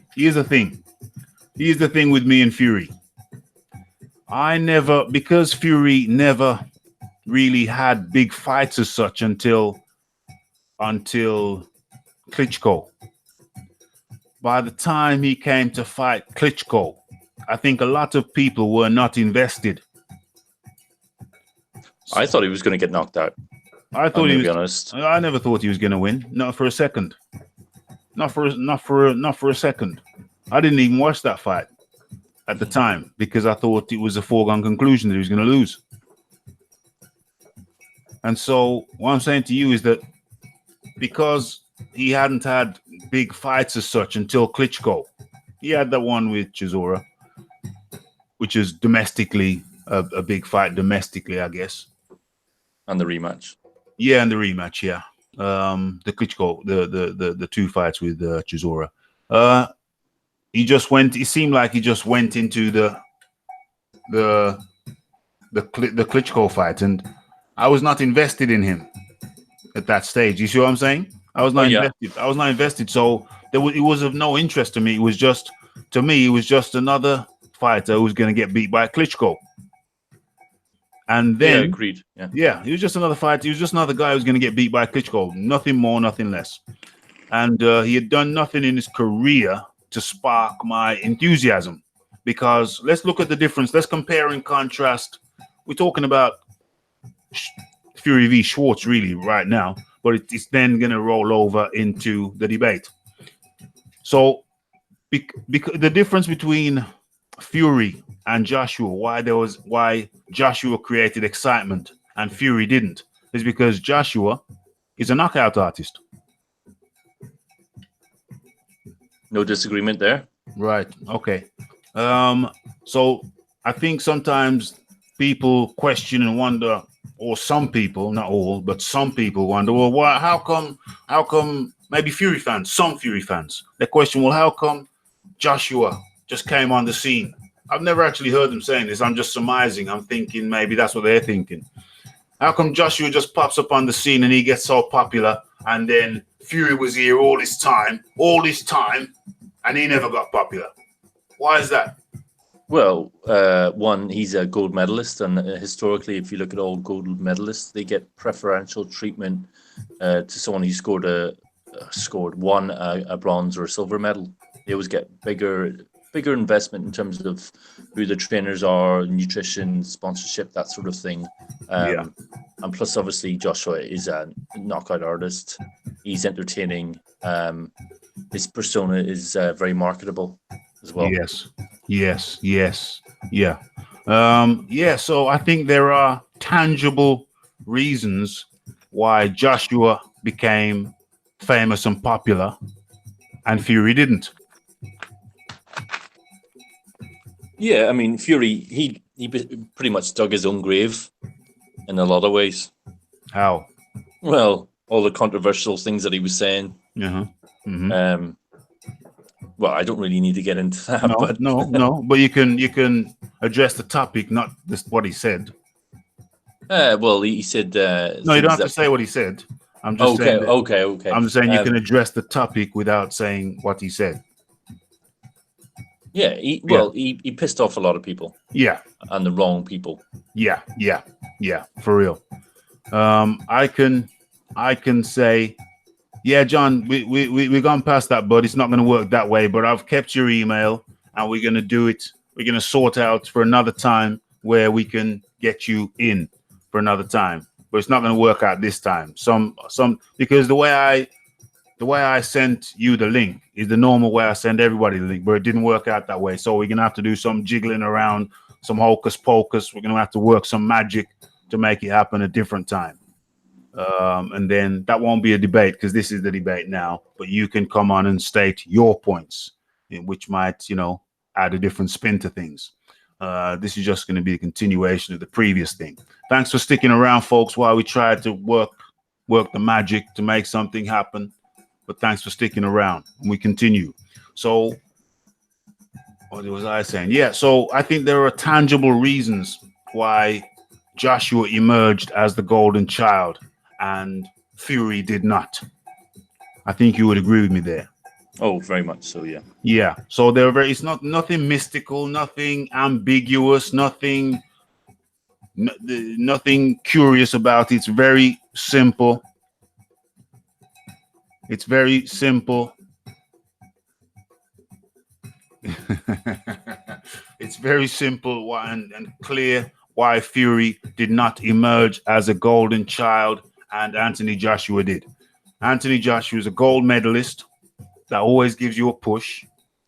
Anthony Joshua is a knockout artist that takes you over the top. Fury didn't go to the Olympics and he doesn't tend to knock people out, although he has. But he's not a knockout artist.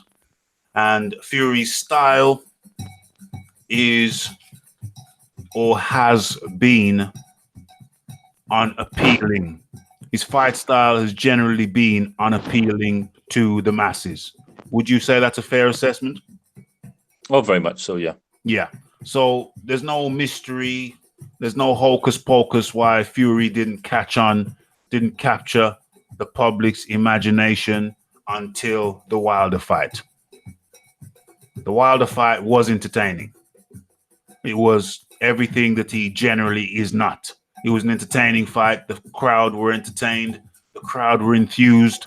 And so he turned the page. He captured people's imagination properly in a positive manner for the first time. Would you concur with that? Sorry, Raph, just repeat that last bit to me. He captured people's imagination in a positive way for the first time with the Wilder fight. I think he even did that before the fight by all the weight that he lost and all the things that's a good he went point. through. That's a good point. That's a good point. So he captured people's imagination and enthusiasm with his comeback story even before the fight. Yes. And then with the fight being, I don't even know if I've watched it back properly, but with the fight being exciting, I think it was exciting at the time. It felt exciting. That went on to compound. That went on to enhance the good fairy tale. The fairy tale. It went on to enhance the fairy tale. It went on to enhance the feel good factor around Fury, the comeback kid. Do you think that's fair? Yeah, basically he was the villain that turned into the hero. Yes. I will agree. I will agree with that. So that leads us up to Schwartz. Now it was understandable that he took two low hanging fruit as his warm-ups. But what's the reasoning behind Schwartz? What's the logic behind Schwartz? It seems like he's gone back to another cherry. Well, I can answer that myself and you can chip in if you want. Sure. I think he's gone back to another cherry because he's just had a tough fight where he almost got separated from his consciousness. And he's just having another fight. You see, cherries. I think I'm going to have to do a whole show about cherries. But you see, cherries, when you look at Wilder's record and you look at Fury's record and you look at Joshua's record, something becomes very, very clear. The value of the cherry. Anthony Joshua's in there mixing it up with top 10 guys consistently every time. And he loses before two guys who were known for picking a cherry or two. And so it becomes very, very clear. This is my argument. It becomes very, very clear. The cherries in your record are very, very valuable. I was talking to Boxing Block Center earlier on this morning. We did a few shows. And he made an interesting point. He said cherries can give you confidence. It doesn't matter who you're beating. It doesn't matter the caliber of person you're beating. If you're going in there and you're bashing up a cherry, it still feels good. It still makes you feel good. Yeah, you're working your craft. You can work some new things. You can try some new things out. But you're still bashing this guy. Just because he's not top 10 or not a top 5, he's probably not going to devalue the feel good factor. You're probably not gonna. It's not gonna devalue the feel good factor. You just won again. You just bash somebody up again. The fact that he's not top 10, the fact that he's like a 150, it's probably not gonna hurt that much for you. You just bash somebody up again, and then when you go into your next fighting a top 10 guy, your last memory is of bashing up the other dude, the cherry. Well, it doesn't matter that he was a cherry. You still bashed him up. You still work some techniques. What say you, Tommy? What about cherries or about Tyson's? No, the value of the cherry. The value of the cherry. Getting a cherry in there. Yeah. There is value in the cherry. Carry on. Of course, Tommy. It does. It increases longevity of a fighter. And obviously, they can try new things, especially if they've come off a hard fight, split decision, or whatever it is. Yeah, absolutely. Get the confidence back. There is value in the cherry. There is value in the cherry. Fozzie's going nuts at me. Why? He's it's like he's got an agenda against Fury. What's going on here? Let's have a look. Fozzie, come on, Tommy. You see my comments. Tell me I'm wrong, please, mate. Because you're reaching my comment and sticking up for fake comments. You're better than this, Tommy. Tommy. Trolled, I think. Has he? He has not abused you, has he? No, he hasn't. He's not abused you. Okay, that's fine. Pressing it. We're cool. Yeah. Well, you know. So the value of the cherry. The value of the cherry. So here's the thing. I now believe in the value of the cherry. Now, let's go deeper. Let's go deeper. This still is going to touch on Fury. We're going to come back to Fury. We're going the long way around. But this is some thoughts I've been having. We're going to come back around to Fury. It's a cul-de-sac. We'll get there again. Now, Eddie Hearn. Now, who's that guy who was saying we never criticize Eddie Hearn? Because I'm about to criticize Eddie Hearn. Who was that guy? That Baker. Jordan Baker or something? Okay, well, that's a load of baloney, because here I go with my criticism of Eddie Hearn. First and foremost, let me say that Eddie Hearn has done a fantastic job. I admire the work he's done, and he has resurrected or brought boxing to new heights. Would you disagree with that, Tommy? He has especially British boxing. He's brought British boxing to new heights. And, look at British boxing. We going over there. Okay, we had a bad night the other night, but we're going over. We're doing very well on the worldwide stage. Generally. There's no generally about it. We are doing very well. We are doing very well on the worldwide stage, and Eddie Hearn has played a pivotal role in that situation. Yep. Right. So we agreed. Right. So now that said, no one is beyond reproach. No, Tommy, can you answer that? Cool. No one is beyond reproach, and I will say this. I have a slight criticism of Eddie Hearn, and it is this. Someone wrote in my comment section, I'm sorry, I don't know, I can't remember your name. I can't remember who wrote it, but they made an excellent point. And someone wrote in the comment section, never before has an A-side looked so weak. Referring to the Anthony Joshua, Eddie Hearn A-side situation. You had guys coming up and trying to dictate. You had, Deontay Wilder used the term peasants. A king don't chase peasants. Well, let's face it. Deontay Wilder to Anthony Joshua was a peasant. Joshua was a clear A-side.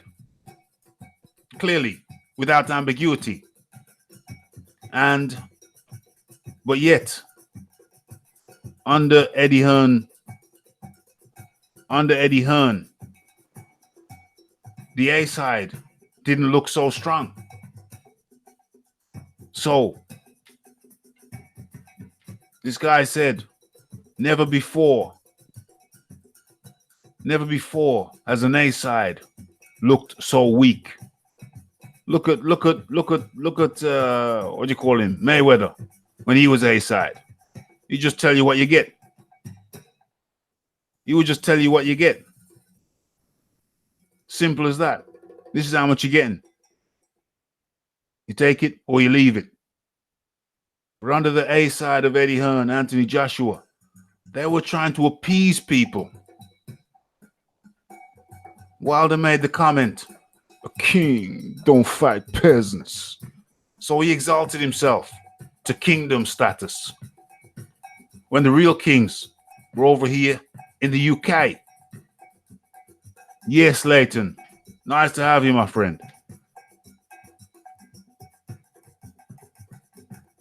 So, yeah. So instead of owning their kingship, owning their position at the top of the hill, these guys, Eddie Hearn and Anthony Joshua, it's like initially Wilder won the PR battle. No more ducking, no more dodging, no more slipping, no more sliding.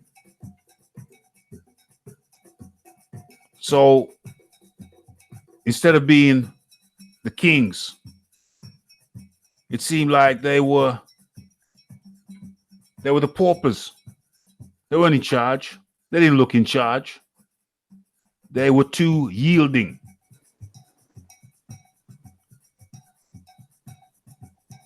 They were too yielding. And they made the A side, which should be strong, They made the A side look weak. They made the A side look weak.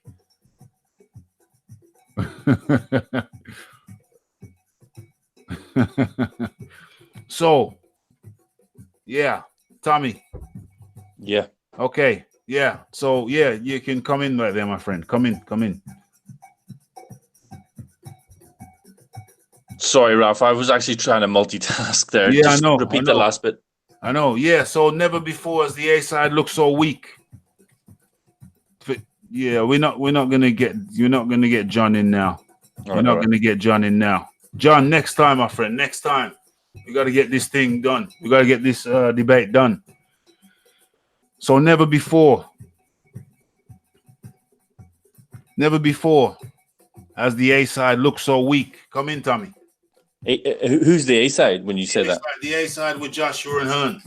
Why do they look weak? Well, they were the A side.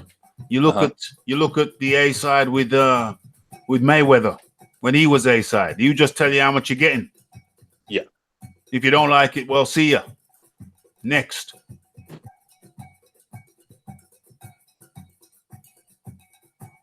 Then the next A side was Canelo after Mayweather retired, and even he had to negotiate with Triple G for the rematch. You had to negotiate with Triple G. What do you mean negotiate? The rematch nearly didn't happen because the Triple G wanted more money. But still, Canelo still got the lion's share.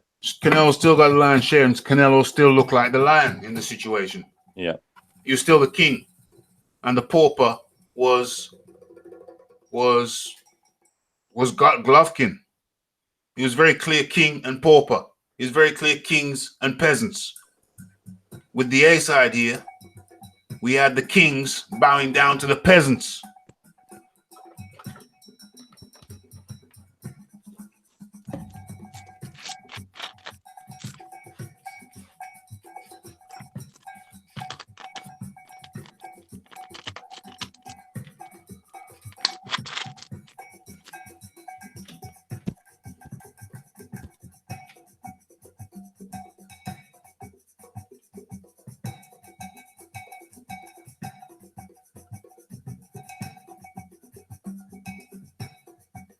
Tommy's disappeared again.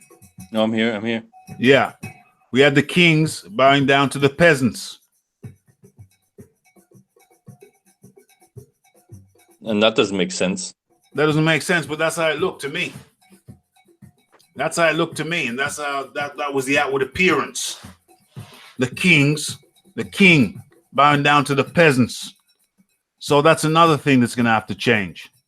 If AJ makes it back to the mountaintop, you can't have these guys dictating to him. You've got to act, certainly in a business sense, you've got to be more Mayweather-like. Not to the public. Not to the public, but certainly in the boardroom. You've got to be more Mayweather-like.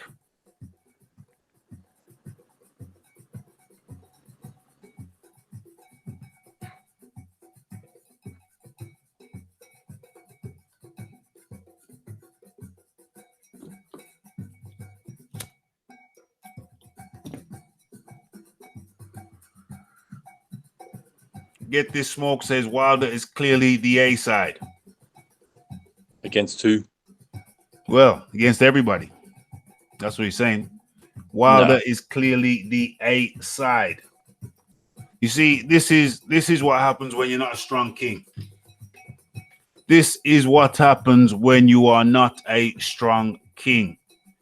And this is my criticism, my mild criticism of Eddie Hearn. Joshua was the king. He was the king's aide. He should have advised the king to be more kingly. Treat these guys like peasants. Oh yeah, this is a good one. This is a good one. So Fury comes out and said, no, Warren comes out yesterday, a day before. Warren comes out and says, oh, well, Joshua's lost now. So 50-50 is off the table. 50-50 never was on the table. So 50-50 is off the table. Now, you know, they're going to be taking a much smaller slice of the cake. Now that is acting kingly. He's not Yes. the king. He's not the king, but that is acting kingly. You're pretending to be a king when you're really not. You're a smaller draw. Your numbers are smaller in every way, but you're pretending to be a king and you are acting kingly. Some people are going to fall for that. That is acting kingly. Come in, Tommy. It is. But when I actually think about that fight, I think if that fight was to happen, I reckon it'd be pretty much an even split or thereabouts.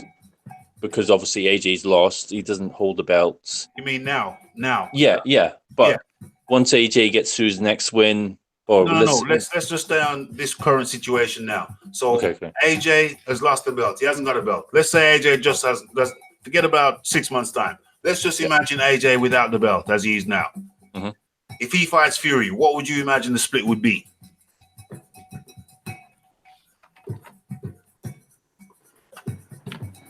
I would say 60-40 to AJ. 60-40 to AJ, okay. And worst case scenario for AJ, 50-50. Yeah. Worst case scenario for AJ, right. So 60-40 now without a belt. Potentially best case scenario for Fury, 50-50. Worst case scenario for AJ, 50-50. Now without a belt. Now check this out. AJ gets the belt back in 6 months' time. They're still going to be wanting 50-50. Yeah, but you know how it is. Yeah, you know, if you start tie, and then it comes down to a realistic figure. Yeah. But it's just gamesmanship. That's all that is. It's gamesmanship. But they still will be saying in the press. They're saying now, this is kingly. This is kingly. They're saying now, oh, AJ is not worth 50% now. Oh, now he's probably worth 30%. Yeah, AJ is only worth 30%. It's BS, but that's what they're saying. It's only worth. The only reason he's not worth as much is just because of the belts. That's it. Yeah. Because his commercial value is probably even higher now than what it was. Absolutely. Yeah. But they'll say, and this is kingly. They will say, oh no, he hasn't got the belt now. No, he's not even worth 50% anymore. Total and utter garbage. Total. So they're trying to fix a narrative that they were worth 50% at some point, which they weren't. And now AJ's lost the belt. He's not even worth 50% anymore. Now that is kingly. It's an utter load of tripe, but it is setting a kind of narrative. There's some people who will fall for it. You see what I'm saying? Yeah, I mean, all we have to do is look at, for example, Mike Tyson when he fought Holyfield, and then in the rematch, I think he got a shitload of money as well. Right. Yeah. How does that apply? I don't get you. Well, obviously we still need to look at the figures, but if Mike Tyson's getting a ton of money in the rematch in the guy who beat him. Oh yeah, I get you. Yeah. But that's what I say. That's why I say if to be the champion, you have to beat the guy twice to become the A side, because Ruiz is still the B side. Even though he beat Joshua, you'll be getting a smaller slice of the cake. Yeah, but would he be the B side compared to Wilder if those two were to fight? Would Ruiz? If you compare Ruiz and Wilder now, yeah, I would actually say Ruiz is actually worth more. No. Ruiz is the B side to Joshua. Oh, no, I don't disagree with that. He's the B side to Joshua. That's why I say when you beat the champ, you have to beat the champ twice to become the A side. I'm with you. You see what I'm saying? Yeah. Because Ruiz is still the B side to Joshua, even though he's beat him. So to be the champ, you have to beat the champ twice to become the A side. In this case, yeah. In this case. And that applies in other cases also, like you just mentioned. With Tyson and Evander. It depends on how strong the champ is. If you're fighting a long-established champ, then you have to beat him twice to become the A side. But I see that you see the chess move there, so you've moved the pawn in front of the king. Mhm.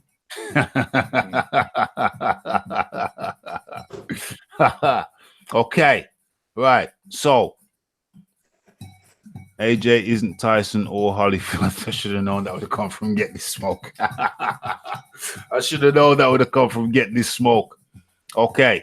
Yeah, but the comparison I was trying to make was that in the heavyweights, Tyson was the cash cow at the time. Yes, absolutely. That was it. That was all the comparison I was trying to make. Okay. Yeah, I hear you.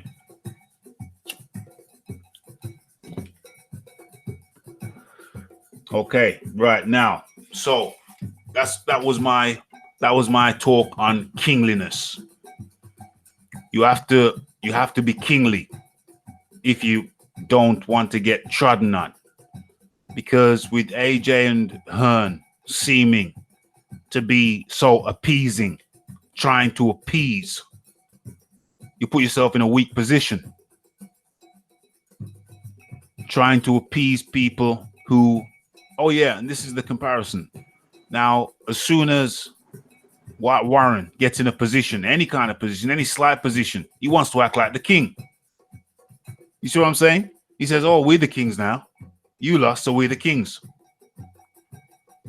Whereas Joshua is still the more commercially powerful entity.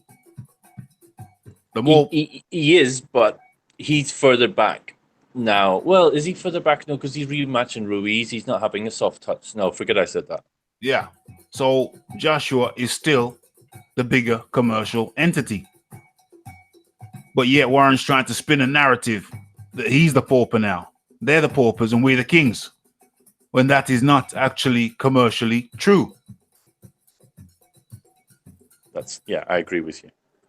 Okay, so that is my piece on kingliness. If you're the king, you better act like the king, or the paupers will have you bowing down to them. I don't mean that in a societal sense, you know what I'm saying? I'm not saying the queen should go around having people in the streets kind of lay down when she goes past. I'm talking about in boxing terms. I'm not saying we should all lay down on the floor for the queen, although if you wish to do so, nothing wrong with that if that is your taste.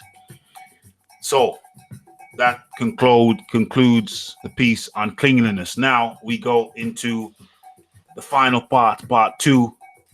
I think this one is going to take too long. It's not going to take too long because I think we both have our bullet points. Oh, you sound confident. Well, we both have our bullet points. I'm confident that I have my bullet points. I'm confident that you have your bullet. No, just when you said, I don't think this is going to take too long. Well, no, I think we've done part 1, and that was teasing the threads apart. Mm-hmm. And once we've teased the threads apart, we both now know our arguments. Our arguments are our respective arguments. They are clear. I'm sure you've got your arguments clear in your mind. Yeah. And I've got my arguments clear in their mind. So I think this is a conclusion, really. This is bringing together the threads we separated previously and coming up with a conclusion. We still have people in the house, but strangely enough, the like button hasn't changed for some time. That's very, very disappointing, folks. Very disappointing that the like button, the numbers have not changed for some time.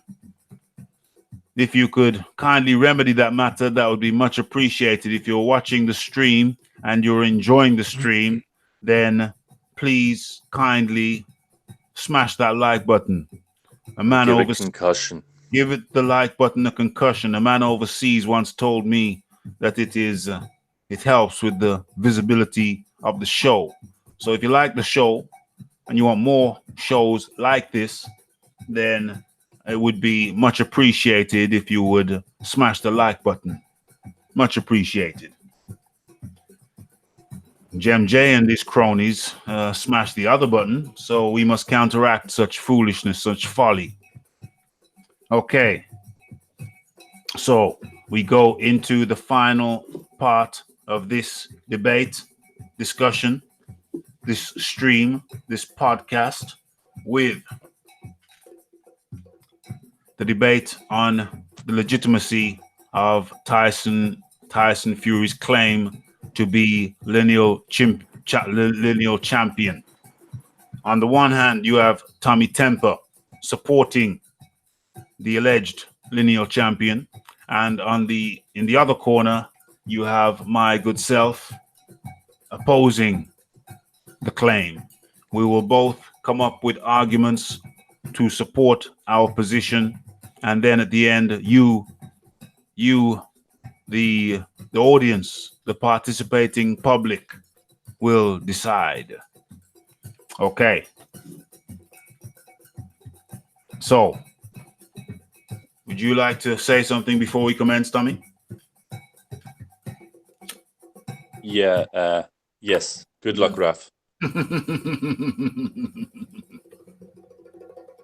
This isn't a game of luck, my friend. This is a game of what did John say earlier on? What did John say earlier on? It's logic, something, and beats. Okay, so I don't know who goes first. Yes, so my opening argument is yeah, I guess so.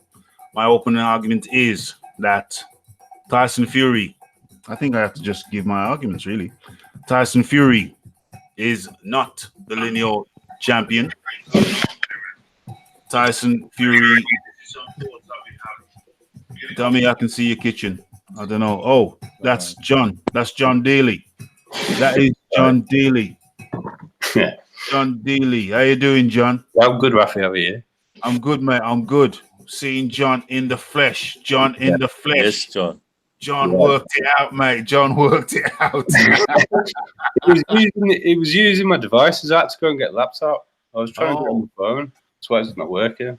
Oh, I got you. So it worked. It came through good on the laptop. Yeah, it's fine on there, yeah. Oh, wicked. Smash the like button, folks. We have John Daly live with us for the first time in his nice kitchen. John Daly.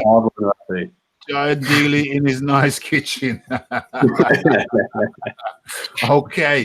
Okay. So, John, I am opening. Well, actually, John, I think you should open. I think you should go with your opening argument, your first point as to why Tyson Fury is not lineal. Well, it's establishing a new lineage. Right. So when previous champions who have been lineal have retired, yeah, the best in class established. So when Gene Tunney retired, Schmeling and Sharkey fought, and Schmeling won.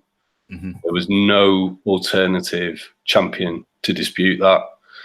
The only potential dispute you could have had was the New York State Athletic Commission still had Sharkey as their champion, but they rematched, and Sharkey beat Schmeling. From there, up until Rocky Marciano, every lineal champion was defeated by the next lineal champion.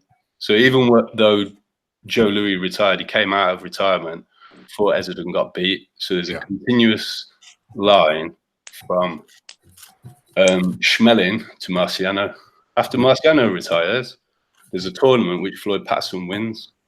From Patterson to Lennox, there's a continuous lineage. Yes. When you have Vladimir fighting Chagev, Vitali's WBC champion and Valuev is WBA champion. That's right. So what Cyber Boxing Zone have done is basically what they're complaining about the Alphabet Soup titles doing. It's a bit arbitrary. There's other people in the heavyweight division at the time of that fight who can claim to be champion of the world. Every other time a new lineage starts, that wasn't the situation. That is true, but at the time when there's 3 lists, Tommy. So there's a Cyber Boxing Zone list. Mm-hmm. and there's also the boxologist Whitlock list as well. Cyberzone is run by Tracy Tallis. There's no real justification for making Vladimir lineal at the point they do. The basic criteria, as I understand it, is to start a new lineal if there isn't already a lineal champ, is to become undisputed. Yes. Right? Yeah. Now, at the time, whenever the Klitschko brothers were reigning, I'm sure Vlad picked up 3 and then obviously no. big. At the time that he fights Chagiev, which is when they give him the lineal title, he's fighting for the IBF and the WBO. So Valuev holds the WBA. No, Valuev still holds WBA. That's what I meant. Chagiev had vacated the WBA, and Valuev was holding it at the time of that fight. Oh yeah, but Chagiev had already beaten Valuev. Is that correct? I'll double check it, but he vacates because of an Achilles injury, and Valuev wins it back. I don't think he'd beaten Valuev. It's John Ruiz, I think it was. Yeah, I don't think he. I think for whatever reason they give it to Valuev, he hasn't been defeated by Chagiev. No, I'm sure Chagiev defeated Ruiz. Yeah, I think he did. Also, Vitali's holding the WBC. Yeah. So you've got Vladimir holding 2 titles, which are the youngest 2 titles, IBF and WBO, fighting Chagiev, who is a former champion. That's the situation. And Chagiev, it was disputed whether he was number 2. Well, you've got Vitali. I mean, you could have Vladimir at number 2 at this point. Yeah. So Cyber Boxing Zone have got an agenda to have 1 champion, and other boxing historians, because it's just a group of historians disputing it. Yeah. Have got a very good case against it, and their alternative lineage just ends at 2004. And that's it. No more lineal. Well, until there's an undisputed champion, and then there will be a new lineage. So obviously you got a problem because Vitali and Vladimir aren't going to fight each other, which is fair enough. Yeah. But to arbitrarily give it to Vladimir for fighting Chagiev doesn't fulfill the criteria of starting a new lineage. 100%. No, I wouldn't even start it there. I would have started where he picked up all 3 belts. If you're going to do it, you've got to do it when Vitali retires. If you're going to give him the lineal title, but you're giving it to him because it's still Deontay Wilder with the WBC. Well, Wilder, obviously that wasn't an option because Wilder would never fight him. I'm not saying it's Vladimir's fault, but it's not. It's just situation about the criteria. The criteria hasn't been fulfilled.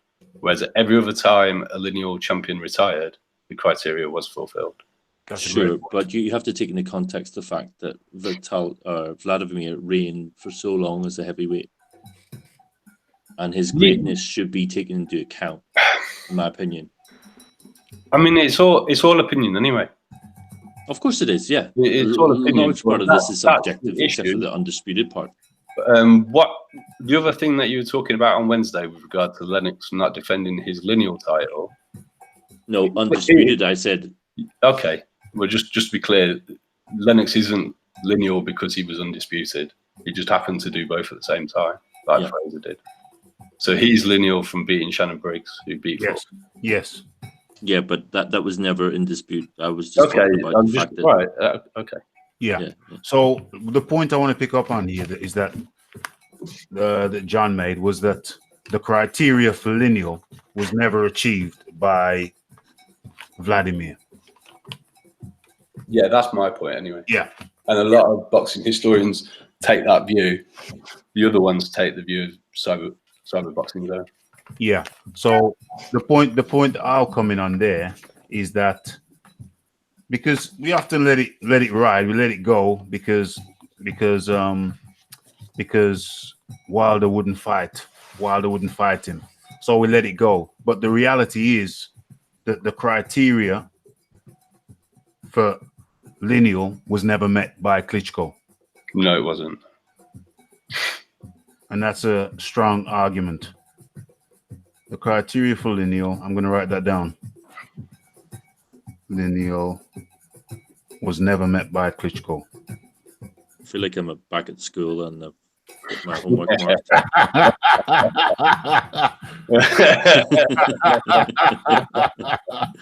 Klitschko. Because, I mean, we discussed this last time and I let it go.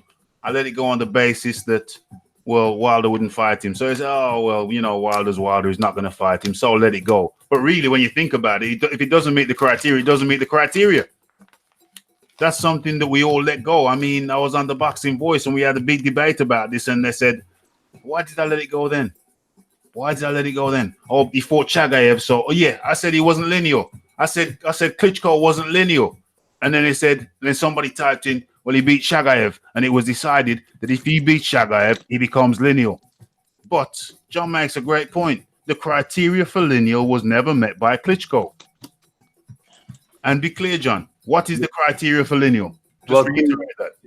To start a new lineage, you need to be considered to be best in class. Right. The only way to really do that is to become undisputed. Yeah. When other champions have retired the lineage, there's been a lot less belts, so it's been easier to do. So when Gene Tunney retires, there's 3 belts, or there's 3 sanctioning bodies and 1 belt. Yeah. You've got the IBU, NY, the New York Athletic Commission, and the NBA, which became the WBA. Right. And there's even less belts when Marciano retires. So there's only the NBA and the New York Athletic State Commission. So at this point, I'm going to say that the criteria for lineal was never met by Klitschko. And we give him a pass for that. We give him a pass. We generally give him a pass. But how about we don't give him a pass? TommyTemper, come in, counteract. Well, if we don't give him a pass, yeah. Well, to answer your question bluntly, if you don't give him a pass, then there's no new lineage. There's no new lineage. That's the truth. That's if you go by that criteria. And yeah. What alternative criteria can you provide? Good question.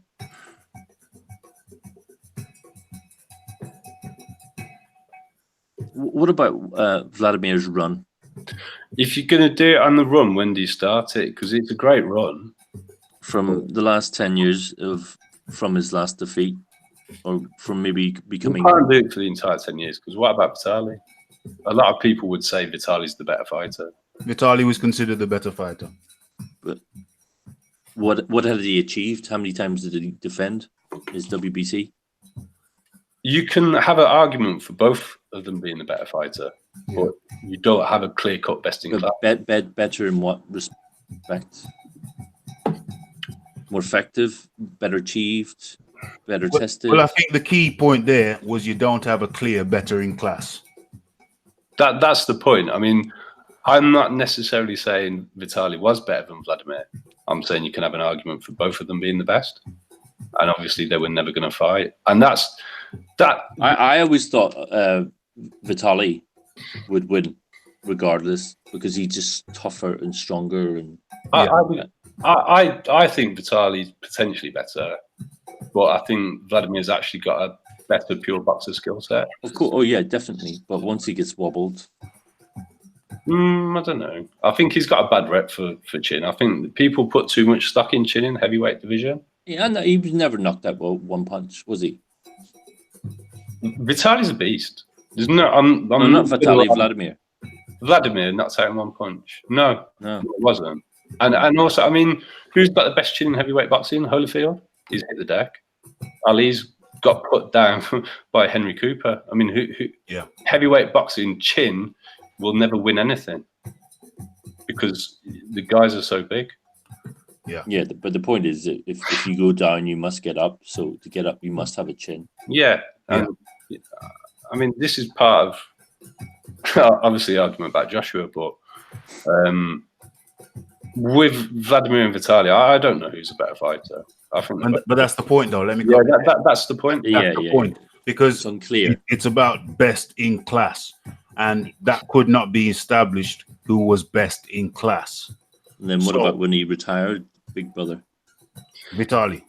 If you want to date it from then, you could do that. But if you're going to be strict, you need to let him unify WBC. And it's not Vladimir's fault that didn't happen, but he gets given the lineage in 2000. Is it 2004? When's Chagiev fight? I've got that somewhere. Well, the other thing with this is if you guys go down with this criteria, then that means that Joshua was never lineal either. No, but Joshua's never made that claim. He's only claimed to be. No, I never said he has. No, but there's been but plenty of videos. Hatman's done one. Yeah, Yeah, but we're not going to include that though, because that's nobody here has made that assertion. ultimately, I would agree that whoever becomes undisputed, if it isn't Fury, should still fight Fury to really lay it down that they are a heavyweight boxer. Yeah, I would agree with that. You could argue that you cannot establish a lineage without the undisputed champion fighting Fury. The only real problem I've got with it is the Nandrolone suspension, because that's from the Christian Hamer fight. Yeah, yeah, Which for me is a problem. it's a big. Well, someone put something in his water. He accepted the ban, so he's admitted guilt. Yes. That's the end of it. And also, Fury tested positive for the same substance. And why wasn't he banned for 2 years? That's what I He can't understand. also received a retrospective ban. I don't know what the length of time for it was, but they did actually both serve their bans. Ah, If you check it out, Fury was actually banned as well, but they're both retrospective, so they both went inactive. And then when they decided to fight again, they went to court and they had it accepted that it was a retroactive ban. so I think for some reason Huey had a shorter ban, and I don't understand the reasoning behind that. Yes, Well, that I appears think- to be the case. well, I think I think with the retrospective, I think I can make sense of it now.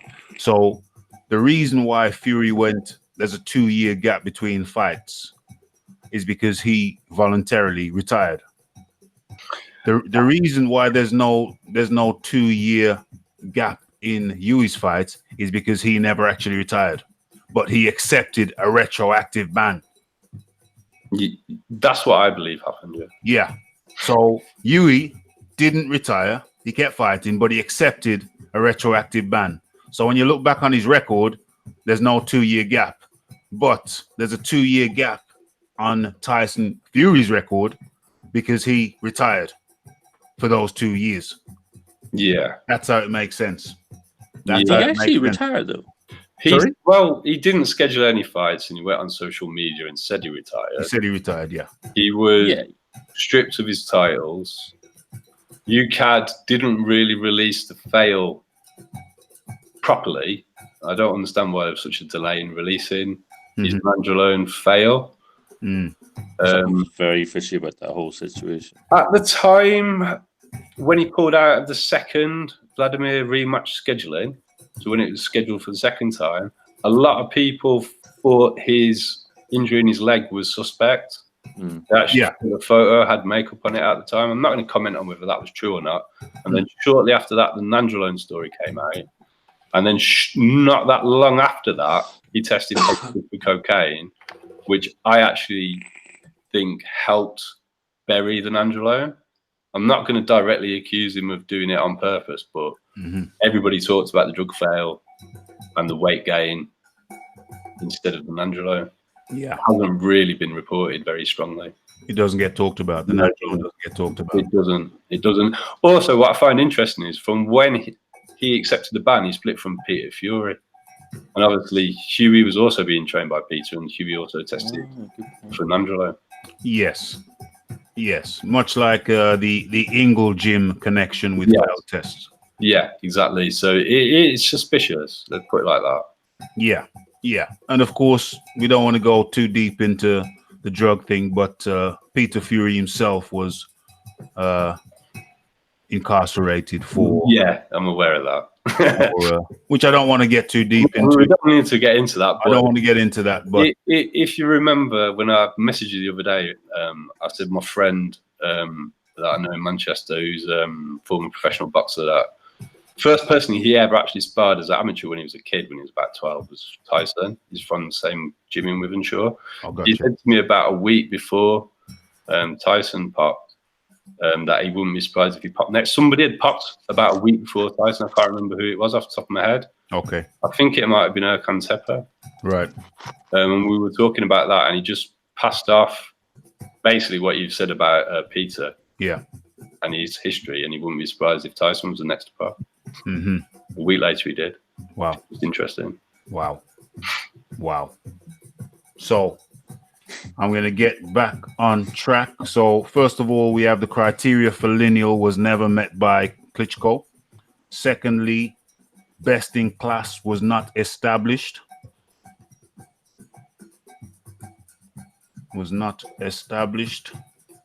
So, John. Yeah. Because best in class was not established, where does that leave us? It means the lineage can't be started until we get an undisputed. There's part of why there's so much hype around getting a new undisputed, because it's the way to do it. Because it's the way to establish a new lineage. Right. Okay. TommyTemper. Tommy? I'm all out of ideas.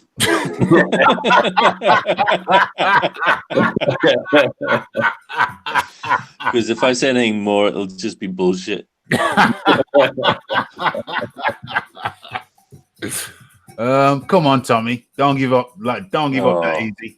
Don't give up that easy. Come on, fight your corner. Well, the thing is, John killed Vlad. So if you kill Vlad, you kill the linealship. Vlad. Yeah, he killed the. I'm not AJ, Tommy. That's I'm not AJ. Yeah, carry on, Tommy. He decapitated Vlad's linealship.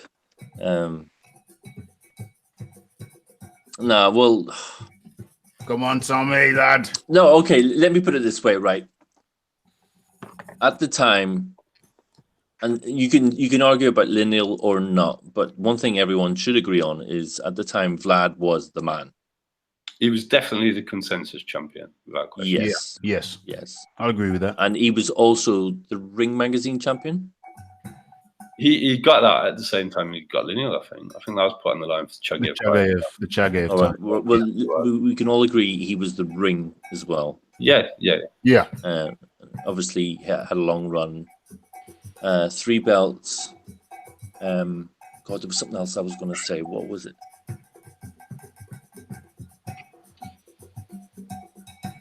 No, it's gone. It's gone. It's gone. Red Glove Militant says, Tommy is no. standing in the corner and Raphie's the referee saying, do you want to continue, Tommy? Pink Lady Glove, leave me alone. Walk towards me, Tommy. Walk towards me. I'm gonna hold on to the ropes. At least you get to fight another day, Tommy. Yes, that's true. Well, okay, if Tommy's not. Oh, right. No, I know what I was going to say. Yeah, he Vlad was the consensus champion, right? We can all agree on that. Yeah. Now, in terms of, and he was the ring. Okay, the ring and unified and the consensus champion, right? The ring's about as valid as the lineal though, because he's giving it for the Chagayev fight, so it's not. It's if anything, the ring brings prestige as well, obviously, but that's actually a physical belt, and that's actually that's Golden Boys magazine, isn't it? It is now. When did Oscar buy it? It was a few years back. It started by Fleischer, wasn't it? In about 1921. Yeah, I think they own a large share of that. Oscar owns it now. Oh, does he? I'm pretty certain he does. Yeah. So even if you take away the lineal, Fury is still the man, and that's my finishing argument. Hold on a second. Right. Okay. Hold on a second. How did you that was a bit of a leap. You were, that was a bit of a leap to say the bloody. That was a bit of a leap to say that was a cannon leap. You needed a cannon to get from the point A to point B. I'm too fast for you, Raph. Yeah, so I don't know about too fast. It was a little bit sneaky, Tommy. So you're basically saying that because he's the consensus champ, that is enough to make Tyson the lineal champion. No, that's not what I'm saying. What I'm saying is, even if you take away the fact that he's not lineal, he's still the man. And if you're going to call someone the man, it's another way of saying he's the best. He's the most established. He's got the honor of being the guy. I'm going to come in when you finish. I'm coming in when you finish. I'm coming in. Yeah. Right. So Tyson Fury beat beat Vladimir Klitschko. Yeah. But never rematched him. Correct. And failed drug tests, multiple drug tests. Correct. You're not the man. So you're not the man then. You are not the man. You are not the man. You are not the man. The man doesn't fail multiple drug tests. The man rematches the man. He failed on both counts. 2 criteria. You have to give a rematch. If the man you wants it. 1, that's number 1. 2, you can't fail drug tests. If you don't give it a rematch and you fail drug tests, you can be anything, but the man is not one of them. You are not the man if you don't give a rematch and you fail drug tests.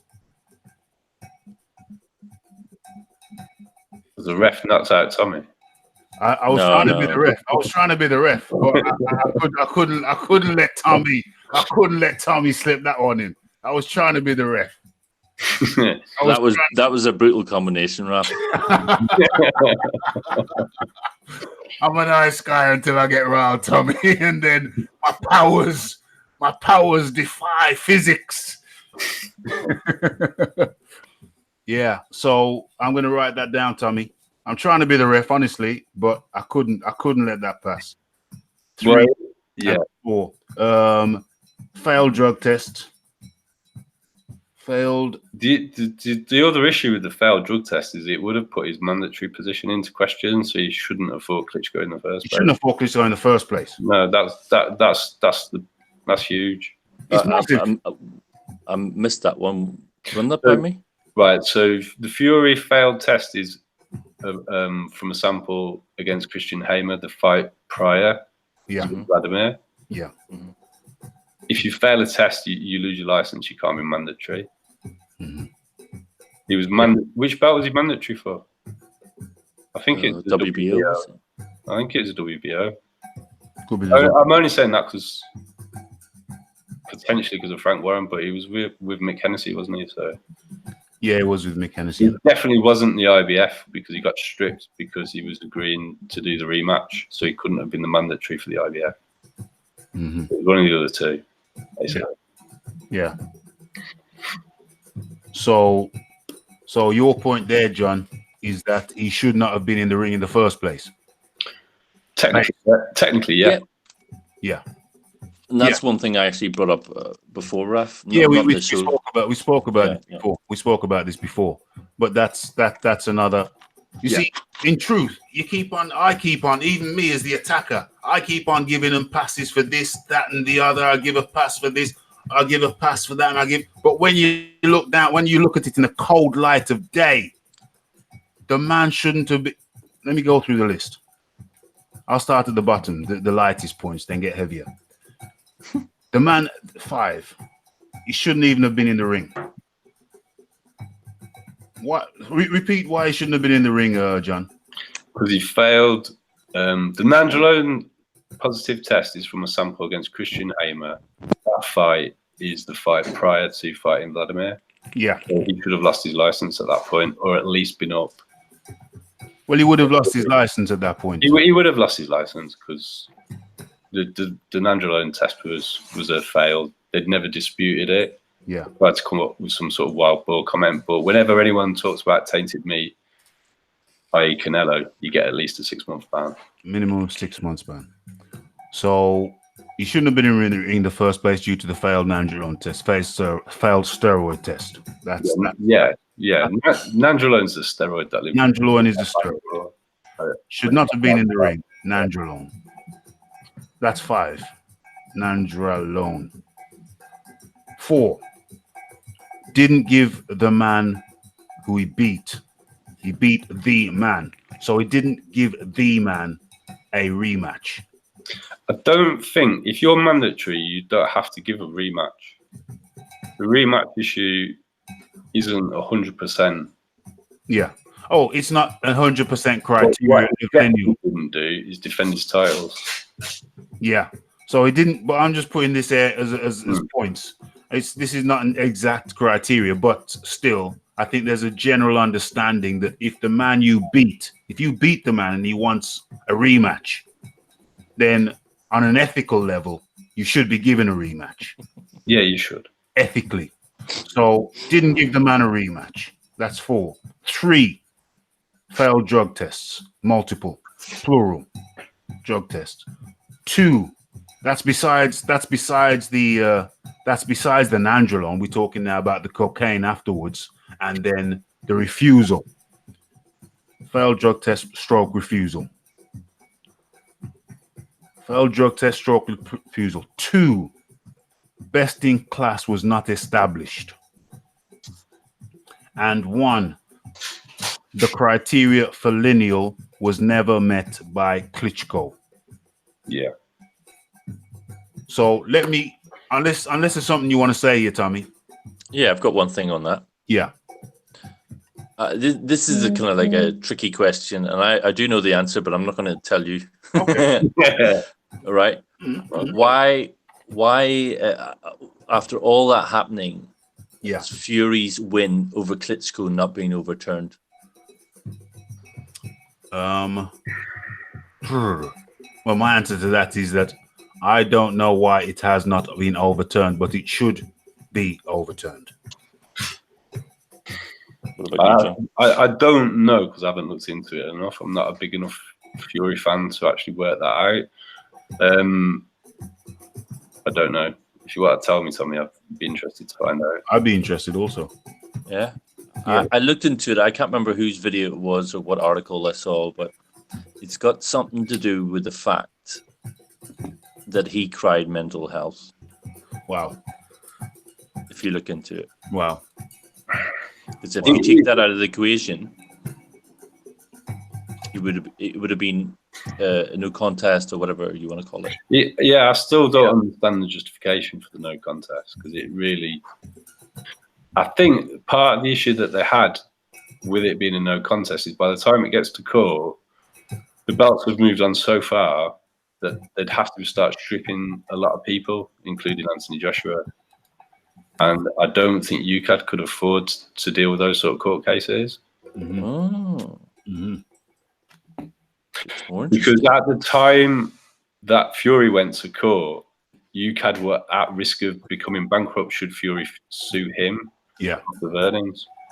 So if AJ had turned around and tried to do that, they'd definitely have gone out of business. Oh Lord, they'd have been selling their mom's houses.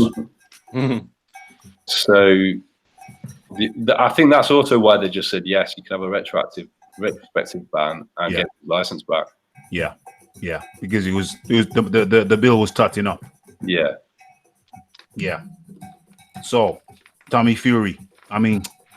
So, hey, I'm gonna stop calling you. Hey, Tommy Fury. Oh, good one. that was actually accidentally, but anyway, I think it might stick. How is Love Island, Tommy? I don't watch that shit. So, Tommy, you're right to reply, my friend. At the moment, it's not looking good for you, but you do have a right to reply.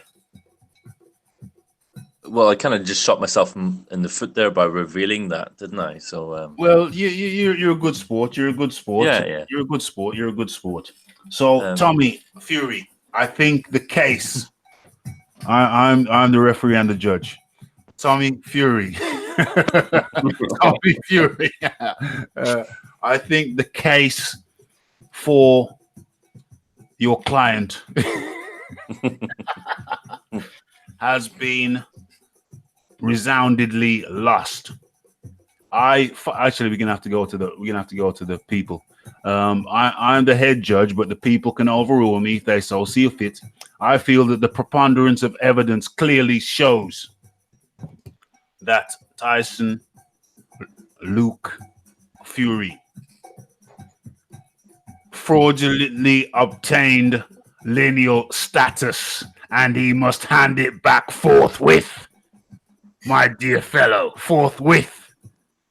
Okay, so yeah, Tyson Fury does not qualify for lineal according to the statutes and the rules that govern lineal status. And even Klitschko himself, Vladimir Klitschko, didn't qualify. That was always very loose. And the best case scenario, I'm the judge now, the best case scenario, if we forget everything we've heard here and say that he legitimately beat Shizbiz, enough said. If we pretend that he never failed drug tests, let's pretend he didn't fail a drug test. And what else should we pretend? What else can we pretend? Let's pretend he never failed any drug tests. Let's take that out of the equation. And what else should we pretend? Let's pretend he knocked out Klitschko in the rematch. and let's pretend that he didn't go AWOL for the rematch. And he beat Klitschko again. The best case scenario for Fury, Tyson Fury, is that he's won. He beat the man, but he never beat the man who beat the man, because Klitschko never beat the man. Now, if we pretend that he never failed a drug test, and we pretend that he gave Klitschko the rematch, and we pretend that he beat Klitschko in a rematch, Klitschko never actually beat the man. They say to be lineal, you have to be the man who beat the man. But Klitschko never beat the man.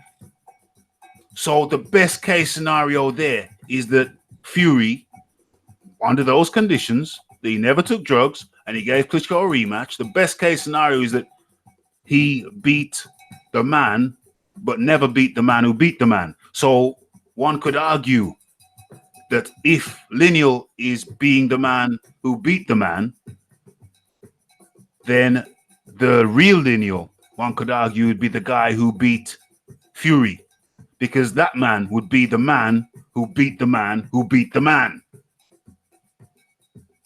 But let's forget about that, because none of that happened. So let's go to the polls. Let's go to the polls. Is Klitschko lineal? Just write yay or nay. I mean, I'm the judge. I've already decided. I've already resided over it. But let's just go to the polls. Let's go to the people. Yay, Klitschko is lineal. Nay, he is not. You mean was lineal? Was. Well, no. Well, if he was lineal, he'd still be lineal now, wouldn't he? He's done nothing. Oh, was lineal. Yeah, Klitschko, yeah. No, I mean, not Klitschko. Fury. We're talking about Fury. Tyson Fury. Talking about Tyson Fury. Talking about Tyson Fury. Keep him coming. Keep him coming. Red Glove Militant. Nay. Get This Smoke. Nay. E3 Entertainment. Nay. Shizbiz. Yay. Shola Impopin. Nay. Billy Red Glove. I thought you'd have my back. Billy Big Bollocks. Don't dwell on the lineal-ish, bro. It's a marketing tool. Fed. Nay. TommyTemper, you don't count.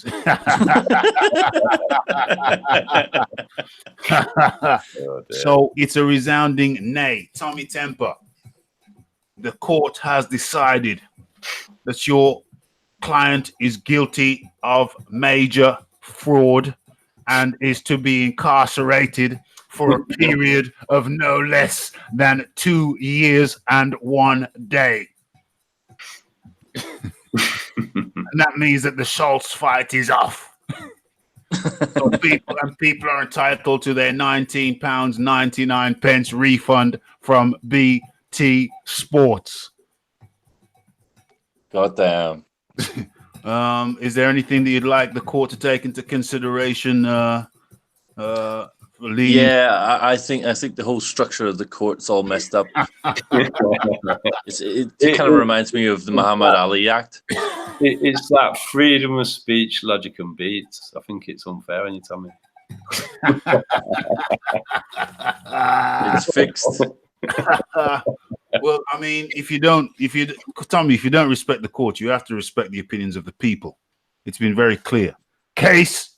That's because you got too many casuals in the comment section. Case dismissed. No, They're gonna love me now. Respectful discussion. Very respectful discussion. Very respectful. Very respectfully done. We did point for point. I stayed out of it point for point, and then I had to make an adjudication. So I noted. I acted as a judge did. You make the points that each party makes. You look at the case as a whole, and you come up with the pertinent facts. And on the basis of that, Tommy Fury Temper. Yeah, I know your middle name, mate. I know your middle name. On the basis of that, Tommy Fury Temper.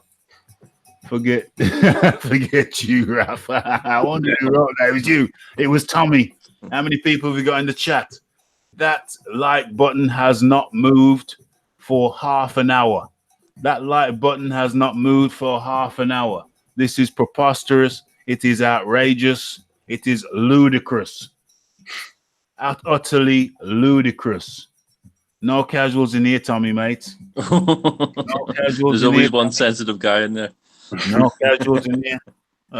This is, you see, what do I say? I think it's fair. I think it was a fair hearing. We had John Dealey in the blue corner, and we had TommyTemper in the red corner.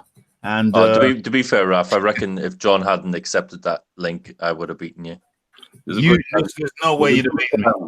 There's no way you'd have beaten me. We'll never know. We'll never know. I mean, true champion finds a way to win.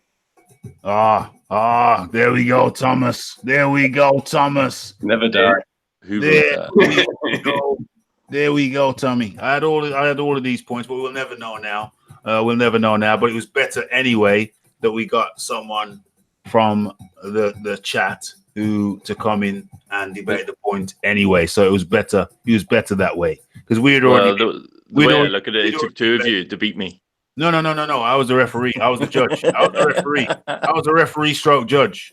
You know what I'm saying? I merely noted down the points that were made, the pertinent points, and I think we came to a very good decision. This will, of course, be a video. I've always wanted to do a piece where this thing was dissected, and I think we thoroughly dissected this piece. Is there anything for me to say? Let me go through to the chat.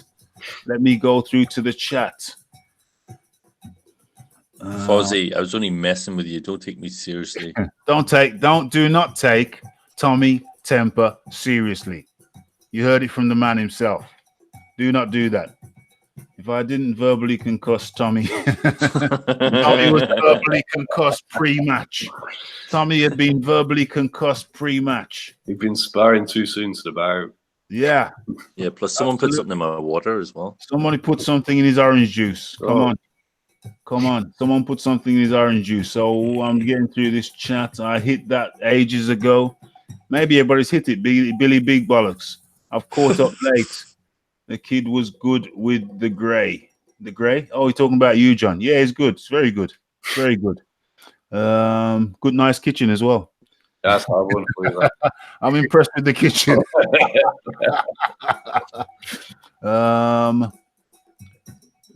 The more you debunk the myth of Vlad, the closer you come to put proper respect on what? Get the hell out of here. You almost had me going there. We can do a piece on Wilder's resume anytime you want, Raph. Okie dokie, John. I'll take you up on that, my friend. That's another conversation. John is going to be a regular, mate, around here. I'll tell you that for nothing. That's another. You see, in-house. You see me? I breed in-house talent, mate. If I was a football team, I'm not so much into the trans. I'm like Alex Ferguson. We catch them young, we breed them, get the skills up in-house, mate. In-house talent. Case dismissed, says Shola Ibofin. Forget you, Raph, says TommyTemper. You shall refer to me from this point forth as judge, sir. Okay, Billy Big Bollocks, don't dwell on that lineal ish. I think I wrote that. She's Biz says, yeah. Shola Ibofin said, nay. We've been through that too. Okay, I think it is time for me to homegrown talent. There we go. Smack that like button, guys, says TommyTemper. Homegrown talent, Shola Ibofin. Heinrich Schmitz, respect for the man in the ice cream van. You don't come around here no more. Let me see. Fuzzy is here, says Tommy. I know, buddy. Just like to bust your balloons. I see that's a compliment there, Tommy. E3, tainted cheese for Tommy. Tainted cheese, mates. Don't eat cheese before you go to bed tonight, Tommy. You'll have nightmares. Don't have nightmares, kids. You thoroughly dissected Tommy. Dissected. This isn't vivisection around here, son. We're not doing vivisection. Fuzzy is here. Was in the building. Red Glove Militant in the building. Get this smoke. I hit the like button ages ago. Billy Big Bollocks. Red Gloved Militant. Shola Ibofin. The PED has stayed with us. The PED has stayed till the very, very end. Get this smoke. TommyTemper, of course. John Daly in the building representing in-house talent. Where are we? Let's scroll up a bit. She's biz. Let's scroll up some more. Let's see who stayed with us. Of course, props goes out to all of the hall moderators. TommyTemper, the PED, Aaron Mason, who had to knock off earlier on, and certainly Leighton Evelyn. Box was in the building. Heinrich Schmitz was in the building. Let's see who else. You don't want to forget anybody. Don't want to forget anybody. Getting messages coming through. Who was that geezer who was supposed to come through? H Money? Yeah. H Money. He didn't show up, did he? Yeah. Ball shrank. Your ball shrank, H Money. Yeah. The ball shrank into ovaries. Your testicles became ovaries. Shola Ibofin. Yeah. E3 Entertainment. And I think we have just about covered everybody still up in this BI. What did somebody say to me just then? Red Glove Militant. Oh, yeah. Said we back. Johnny Blaze 33. I think we have covered everyone. Thank you, everyone, for participating. This has been a good one. What time is it now? 3 hours and 13 minutes. It's getting crazy. So big thank you to TommyTemper. He has his own channel. Go check him out. And a massive, massive thanks to John Daly. He came with those facts. That's what we do. Oh, the Boxing Jedi. I forgot the Boxing Jedi. How could I? Loma King was in here also. And the crazy Jordan Baker. Yes, TommyTemper, your final words, please. You'll heal, mate. You'll heal. You will heal. I've been defeated, so you will heal. Words aren't coming easy, you know. You will heal, my friend. You will heal. Check out TommyTemper's site. And over to you, John, the man of the hour. You did a very good job. Thanks, Raphie. Freedom of speech. Yeah, freedom of speech.